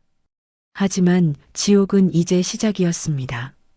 남편을 찍던 카메라들이 일제히 최미희에게로 방향을 틀었기 때문입니다. 기자들이 마이크를 들이밀며 질문 공세를 퍼부었습니다. 최미애 씨, CCTV 영상 보셨죠? 혐의 인정하십니까? 학폭 피해자들의 증언이 계속 나오고 있는데 하실 말씀 없습니까? 정신과 진단서도 위조하신 겁니까? 최미희가 비명을 지르며 얼굴을 가렸습니다. 찍지 마. 찍지 말라고. 나 환자야. 아프단 말이야. 기자들 틈에서 누군가가 큰 소리로 외쳤습니다. 쉬하지 마세요. 당신 고등학교 동창들이 인터넷에 글 다 올렸습니다. 당신한테 맞아서 고막 터진 친구도 있다면서요? 최미희의 눈동자가 심하게 흔들렸습니다. 과거 자신이 발로 짓밟았던 친구들의 얼굴이 스쳐 지나갔습니다. 영원히 묻힐 줄 알았던 그 기억들이 좀비처럼 되살아나 그녀의 목을 조르고 있었습니다. 최미희는 공포에 질려 거품을 물고 실신한 척 연기를 시도했습니다. 하지만 아무도 속지 않았습니다. 오히려 그 모습마저 카메라에 고스란히 담겨 전국으로 생중계되고 있었죠. 같은 시각 이수연은 거실 소파에 앉아 텔레비전을 보고 있었습니다. 화면 속에서 아비규환이 된 방송국 로비의 풍경이 생생하게 전해졌습니다. 남편이 끌려가고 바닥에 주저앉아 울부짖는 최미희의 모습을 보며 이수연은 가슴 한구석이 뻥 뚫리는 듯한 시원함과 동시에 묘한 연민을 느꼈습니다. 이수연이 떨리는 목소리로 말했습니다. 어머니, 저게 다 진짜인가요? 어머니가 하신 거예요? 천명이가 차를 한 모금 마시며 담담하게 대답했습니다. 내가 한 게 아니다. 그들이 뿌린 씨앗을 거두는 것뿐이야. 나는 그저 거울을 비춰줬을 뿐이란다. 자신들의 추악한 모습을 똑바로 보라고 말이야. 이수연이 눈물을 글썽이며 시어머니를 바라보았습니다. 저는 그것도 모르고 무섭다고 숨기만 했어요. 어머니가 저를 지키려고 이렇게까지 준비하신 줄은 꿈에도 몰랐어요. 천명이가 찻잔을 내려놓고 며느리의 손을 꼭 잡았습니다. 진실은 힘이 세단다. 하지만 그 진실이 세상 밖으로 나오려면 때로는 인내가 필요해. 네가 묵묵히 견뎌준 덕분에 저들의 거짓말이 더 선명하게 드러난 거야. 텔레비전 화면에서는 이제 최미희의 고등학교 시절 만행을 고발하는 피해자들의 인터뷰가 이어지고 있었습니다. 모자이크 처리된 피해자들은 떨리는 목소리로 최미희가 얼마나 잔인하게 괴롭혔는지 증언했습니다. 그 내용을 듣는 것만으로도 이수연의 몸이 부들부들 떨렸습니다. 하지만 이제는 더 이상 혼자가 아니었습니다. 든든한 시어머니가 곁에 있었고 진실을 알게 된 세상 사람들이 그녀의 편이 되어주고 있었으니까요. 이수연의 휴대전화가 울렸습니다. 모르는 번호였지만 이수연은 직감적으로 누구인지 알 수 있었습니다. 그녀는 심호흡을 한번 크게 하고 전화를 받았습니다. 여보세요. 수화기 너머로 익숙한 목소리가 들려왔습니다. 콧물과 눈물이 뒤범벅된 듯한 꽉 잠긴 목소리였습니다. 수연아. 나야, 미희. 제발 내 전화 좀 끊지 마. 이수연이 차갑게 가라앉은 목소리로 대답했습니다. 왜 전화했어? 아직도 할 거짓말이 남았니? 최미희가 흐느끼며 빌기 시작했습니다. 아니야. 내가 다 잘못했어. 내가 미쳤었나 봐. 수연아, 우리 친구잖아. 고등학교 때 우리 친했잖아. 응? 제발 한 번만 살려줘. 남편 잡혀가고 나 지금 빈털털이야. 갈 데도 없어. 이수연의 입가에 씁쓸한 미소가 번졌습니다. 친구, 내 입에서 그 단어가 나오니까 참 역겹다. 넌 나를 친구로 생각한 적 한 번도 없어. 그냥 내 감정 쓰레기통이었지. 최미희가 다급하게 소리쳤습니다. 내가 싹 다 지울게. 인터넷에 쓴 글도 다 지우고 기자들한테도 내가 거짓말했다고 다 말할게. 그러니까 제발 고소만 취하해줘. 합의금 달라는 대로 다 줄게. 아니, 내가 평생 갚을게. 이수연은 창밖의 파란 하늘을 올려다보았습니다. 35년 동안 자신을 짓눌러왔던 먹구름이 걷히는 기분이었습니다. 이수연이 단호하게 말했습니다. 돈은 필요 없어. 그리고 글은 지우지 마. 그게 네가 지은 죄의 증거니까. 법대로 처벌받아. 그게 네가 치러야 할 진짜 값이야. 최미희가 비명을 지르듯 애원했습니다. 수연아, 안 돼. 나 감옥 가기 싫어. 제발. 어머니한테 말씀 좀 잘 드려줘. 엉엉. 이수연은 더 이상 들을 가치도 없다는 듯 종료 버튼을 눌렀습니다. 끊어진 전화기 너머로 최미희의 절규가 환청처럼 들리는 듯 했습니다. 하지만 이수연의 마음은 호수처럼 잔잔했습니다. 천명희가 며느리를 보며 빙그레 웃었습니다. 잘했다. 아주 잘했어. 이제야 내 며느리답구나. 이수연이 시어머니에게 마주 웃어 보였습니다. 감사해요, 어머니. 이제 정말 다 끝난 것 같아요. 인터넷 여론은 그야말로 대반전이었습니다. 이수연을 비난하던 댓글들은 순식간에 사라지고 그 자리에 응원과 사과의 메시지가 도배되었습니다. 이수연 이사장님, 오해해서 죄송합니다. 정말 힘드셨겠어요. 사이다, 시어머니 대박. 저런 분이 진짜 어른이지. 최미의 저 여자 신상 털렸는데 완전 막장이네. 콩밥 제대로 먹여야 함. 진실은 결국 승리한다. 천명희 회장님 큰 그림 소름 돋네. 사람들은 천명희 회장을 간명히 사이다 시어머니라고 부르며 찬양했고 이수연에게는 인생 역전 며느리 외유내강의 아이콘이라는 별명을 붙여주었습니다. 천명재단의 후원 문의 전화는 업무가 마비될 정도로 폭주했습니다. 위기가 기회로 바뀌는 순간이었습니다. 며칠 뒤 천명의 그룹 본사 대회의실에서는 긴급 기자회견이 열렸습니다. 법무팀장이 단상에 올라 공식 입장을 발표했습니다. 법무팀장이 마이크를 잡고 또렷하게 말했습니다. 저희 그룹은 이번 사건을 단순히 개인의 일탈이 아닌 우리 사회에 만연한 허위 사실 유포와 갑질 문화에 대한 경종을 울리는 계기로 삼고자 합니다. 최미애 씨와 김석훈 씨에 대해서는 민형사상 가능한 모든 법적 조치를 취할 것이며 어떠한 합의나 선처도 없을 것입니다. 기자들의 플래시가 쉴 새 없이 터졌습니다. 이 장면을 구치소 독방에 갇힌 김석훈이 텔레비전으로 지켜보고 있었습니다. 그는 죄수복을 입은 채 바닥을 치며 통곡했습니다. 내가 미쳤지. 내가 왜 그 파티에 가서. 으악. 교도관이 철창을 곤봉으로 탁탁 치며 소리쳤습니다. 조용히 해. 여기가 안방인 줄 알아? 김석훈은 쥐 죽은 듯 입을 다물고 구석에 웅크렸습니다. 차가운 시멘트 바닥의 냉기가 뼛속까지 스며들었습니다. 화려했던 사장님 놀이는 끝났고 이제 그에게 남은 것은 차가운 쇠창살뿐이었습니다. 최미희는 허름한 고시원 방에서 컵라면으로 끼니를 때우고 있었습니다. 집과 재산은 모두 가압류되었고 가지고 있던 명품 가방들은 짝퉁 시장의 헐값으로 넘겨 변호사 비용을 댔지만 역부족이었습니다. 그녀는 후루룩거리는 라면 소리에 섞여 나오는 자신의 울음소리를 들으며 처참하게 무너져 내렸습니다. 최미희가 국물 튄 거울을 보며 중얼거렸습니다. 나 돌아갈래. 동창회 가기 전으로. 아니, 그 옷 찢기 전으로. 하지만 시간을 되돌릴 수는 없었습니다.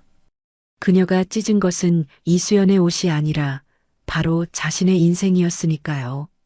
모든 것이 정리된 후 천명희는 이수연을 데리고 남편의 산소를 찾았습니다. 가을바람이 묘비 주변의 코스모스를 살랑살랑 흔들고 있었습니다. 천명희가 묘비를 쓰다듬으며 말했습니다. 영감, 보고 있소? 우리 며느리가 이렇게 훌륭하게 컸소? 이제 나도 짐 좀 덜어도 되겠어. 이수연이 시아버지의 묘비 앞에 국화꽃을 놓으며 절을 올렸습니다. 아버님, 지켜봐 주세요. 어머니 뜻받들어서 부끄럽지 않은 며느리가 되겠습니다. 천명희와 이수연이 나란히 산길을 내려오는 뒷모습 위로 따스한 노을이 내려앉았습니다. 두 사람의 그림자가 하나로 합쳐져 길게 이어졌습니다. 그것은 피보다 진한 연대로 맺어진 세상에서 가장 아름다운 고부의 모습이었습니다. 계절이 바뀌어 찬 바람이 불기 시작한 늦가을, 서울중앙지방법원 형사법정에는 무거운 정적이 감돌고 있었습니다. 피고인석에 선 김석훈은 수의를 입은 채 고개를 푹 숙이고 있었고, 방청석 구석에는 초라한 행색의 최미희가 손을 모으고 앉아 있었습니다. 판사가 판결문을 읽어 내려가기 시작했습니다. 피고인 김석훈은 우월적 지위를 이용하여 하청업체들에게 부당한 압력을 행사하고 회사 돈을 사적으로 유용하는 등 죄질이 매우 불량하다. 또한 반성하는 기미 없이 증거를 인멸하려 한 정황이 포착되었다. 이에 피고인에게 징역 3년을 선고한다. 탕. 판사 봉소리가 법정에 울려 퍼지자 김석훈이 비명을 지르며 난동을 부리기 시작했습니다. 김석훈이 교도관들에게 끌려가며 소리쳤습니다. 이건 무효야. 내가 뭘 그렇게 잘못했는데. 억울해. 여보, 변호사 좀 더 비싼 놈으로 써봐. 최미희가 자리에서 일어났지만 차마 남편에게 다가가지 못했습니다. 그녀의 주머니에는 동전 몇 개와 압류 딱지가 붙은 집에서 챙겨 나온 꼬깃꼬깃한 지폐 몇 장이 전부였으니까요. 김석훈이 법정 밖으로 끌려나가고 문이 닫히자 최미희는 그 자리에 힘없이 주저앉았습니다. 법정을 빠져나온 최미희는 멍하니 거리를 걸었습니다. 화려한 명품으로 치장했던 과거의 모습은 온데간데 없고 보풀이 인 낡은 코트와 벗겨진 구두만이 그녀의 현재를 말해주고 있었습니다. 지나가던 사람들이 그녀를 보고 수군거렸습니다. 저 여자 뉴스에 나왔던 그 갑질녀 아니야? 맞네. 최미희. 와, 실물 보니까 진짜 꼴불견이다. 쌤통이네. 최미희가 황급히 코트깃을 세워 얼굴을 가렸습니다. 하지만 사람들의 비난 어린 시선은 피할 수가 없었습니다. 그녀는 도망치듯 골목길로 접어들어 숨을 헐떡였습니다. 배에서 꼬르륵 소리가 났지만 사 먹을 돈도 없었습니다. 편의점 유리창에 비친 자신의 모습은 영락없는 노숙자 꼴이었습니다. 최미희가 유리창에 비친 자신을 향해 중얼거렸습니다. 내가 왜 이렇게 됐지? 난 그냥 남들보다 조금 더 잘나 보이고 싶었을 뿐인데. 그녀의 눈에서 뒤늦은 후회의 눈물이 흘러내려 때 묻은 볼을 타고 흘렀습니다. 하지만 그 눈물을 닦아줄 사람은 아무도 없었습니다. 그녀가 평생을 바쳐 쌓아 올린 허영의 탑이 무너진 자리에는 차가운 바람만이 불고 있었습니다. 3개월 후 천명재단 강당은 사람들로 발 디딜 틈이 없었습니다. 오늘은 재단이 야심차게 준비한 금사자수 프로젝트의 출범식이 열리는 날이었습니다. 상처 입은 여성들의 자립을 돕고 학교 폭력 피해 청소년들을 지원하는 이 프로젝트는 시작 전부터 언론의 뜨거운 관심을 받았습니다. 무대 뒤 대기실, 이수연은 거울을 보며 옷매무새를 다듬고 있었습니다. 그녀가 입고 있는 옷은 다름 아닌 동창의 날 찢어졌던, 그리고 금실로 다시 태어난 그 네이비색 원피스였습니다. 대기실 문이 열리고 천명희가 들어왔습니다. 준비는 다 됐느냐? 긴장하지 말고 평소 하던 대로 해라. 이수연이 시어머니를 보며 환하게 웃었습니다. 네, 어머니. 이상하게 하나도 안 떨려요. 이 옷을 입어서 그런가 봐요. 마치 어머니가 안아주시는 것 같아서 든든해요. 천명희가 며느리의 어깨를 두드려주며 말했습니다. 그래, 그 옷이 너에게 날개를 달아줄 게다. 나가자. 사람들이 기다린다. 이수연이 단상에 오르자 우레와 같은 박수 소리가 쏟아졌습니다. 카메라 플래시가 터지고 사람들의 환호성이 울려 퍼졌지만 이수연은 당황하지 않고 여유롭게 미소를 지으며 마이크 앞에 섰습니다. 이수연이 차분하고 힘있는 목소리로 연설을 시작했습니다. 안녕하십니까? 천명재단 이사장 이수연입니다. 저는 오늘 여러분께 상처에 대해 이야기하고 싶습니다. 저에게도 씻을 수 없는 상처가 있었습니다. 믿었던 친구에게 배신당하고 사람들에게 손가락질 받으며 숨고 싶었던 시간이 있었습니다. 객석이 숙연해졌습니다. 사람들은 이수연의 진솔한 이야기에 귀를 기울였습니다. 이수연이 자신의 옷에 놓인 금빛 자수를 어루만지며 말을 이었습니다. 하지만 그 상처는 저를 무너뜨리지 못했습니다. 오히려 그 찢어진 틈으로 새로운 희망이 스며들었습니다. 찢어진 옷을 금실로 꿰매 더 아름다운 무늬를 만들 듯 우리 재단은 마음이 찢어진 분들의 상처를 덮지 않고 더 단단하고 빛나는 삶의 무늬로 만들어 드릴 것입니다. 연설이 끝나자 기립박수가 터져 나왔습니다. 눈물을 훔치는 사람들도 보였습니다. 이수연은 단상 아래 앉아있는 천명희를 바라보았습니다. 천명희는 흐뭇한 표정으로 며느리를 향해 엄지를 치켜 세웠습니다. 이수연은 그 순간 자신이 진정한 주인공이 되었음을 느꼈습니다. 행사가 끝나고 며칠 뒤 천명희의 전원주택 정원에는 따스한 오후 햇살이 내리쬐고 있었습니다.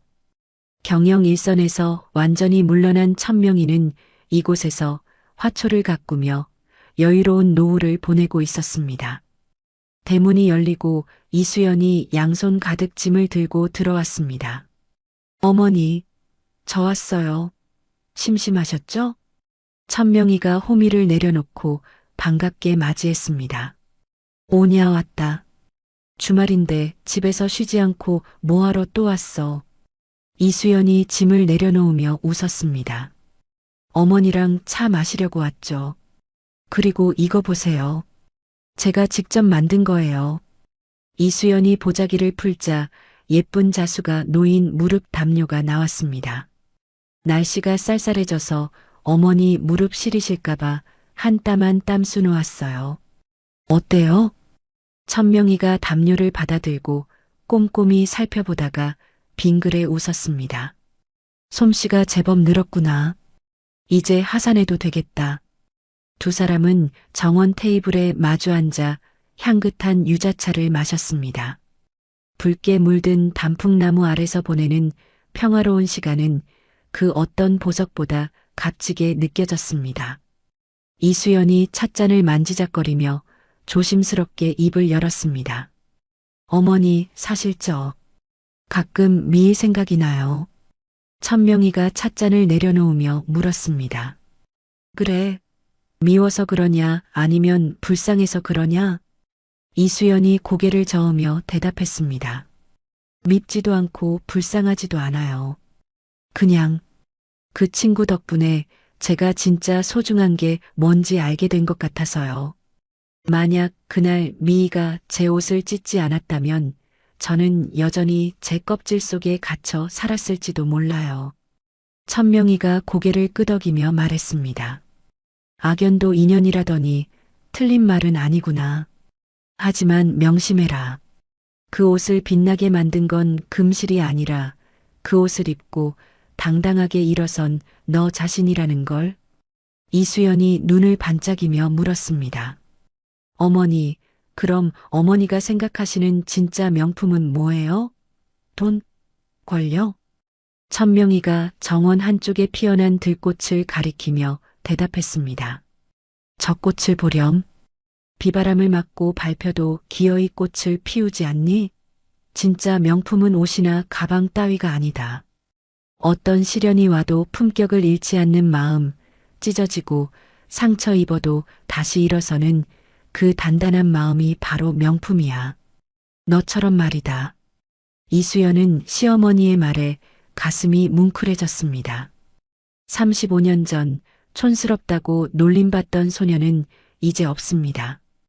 찢어진 자존심을 금실로 기워 스스로 빛을 내는 여왕이 된 것입니다.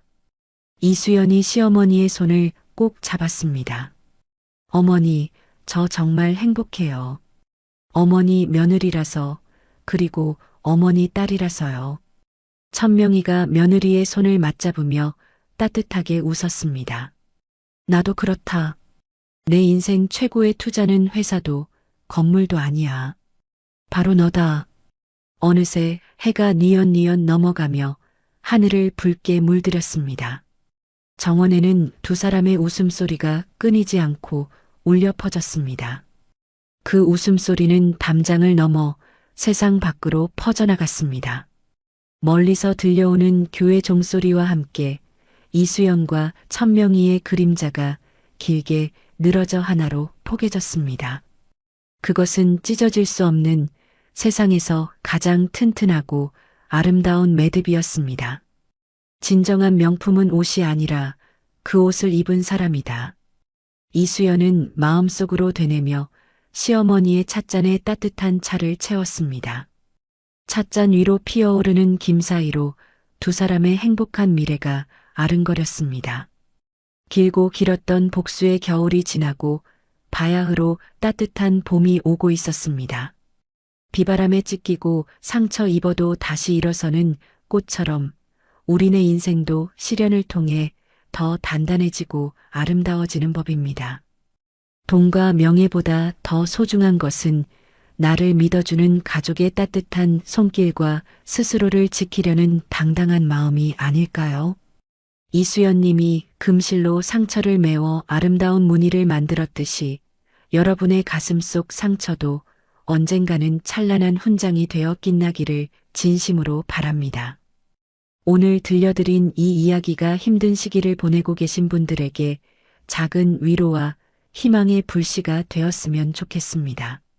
어두운 밤이 지나면 반드시 눈부신 아침이 찾아온다는 사실을 잊지 마시고 오늘도 여러분의 하루를 가장 귀한 명품으로 만들어 가시길 응원합니다. 이야기를 끝까지 들어주신 분이 계시다면 잘 들었다고 댓글 하나만 남겨주세요. 지금까지 똑순이 사랑방이었습니다. 감사합니다.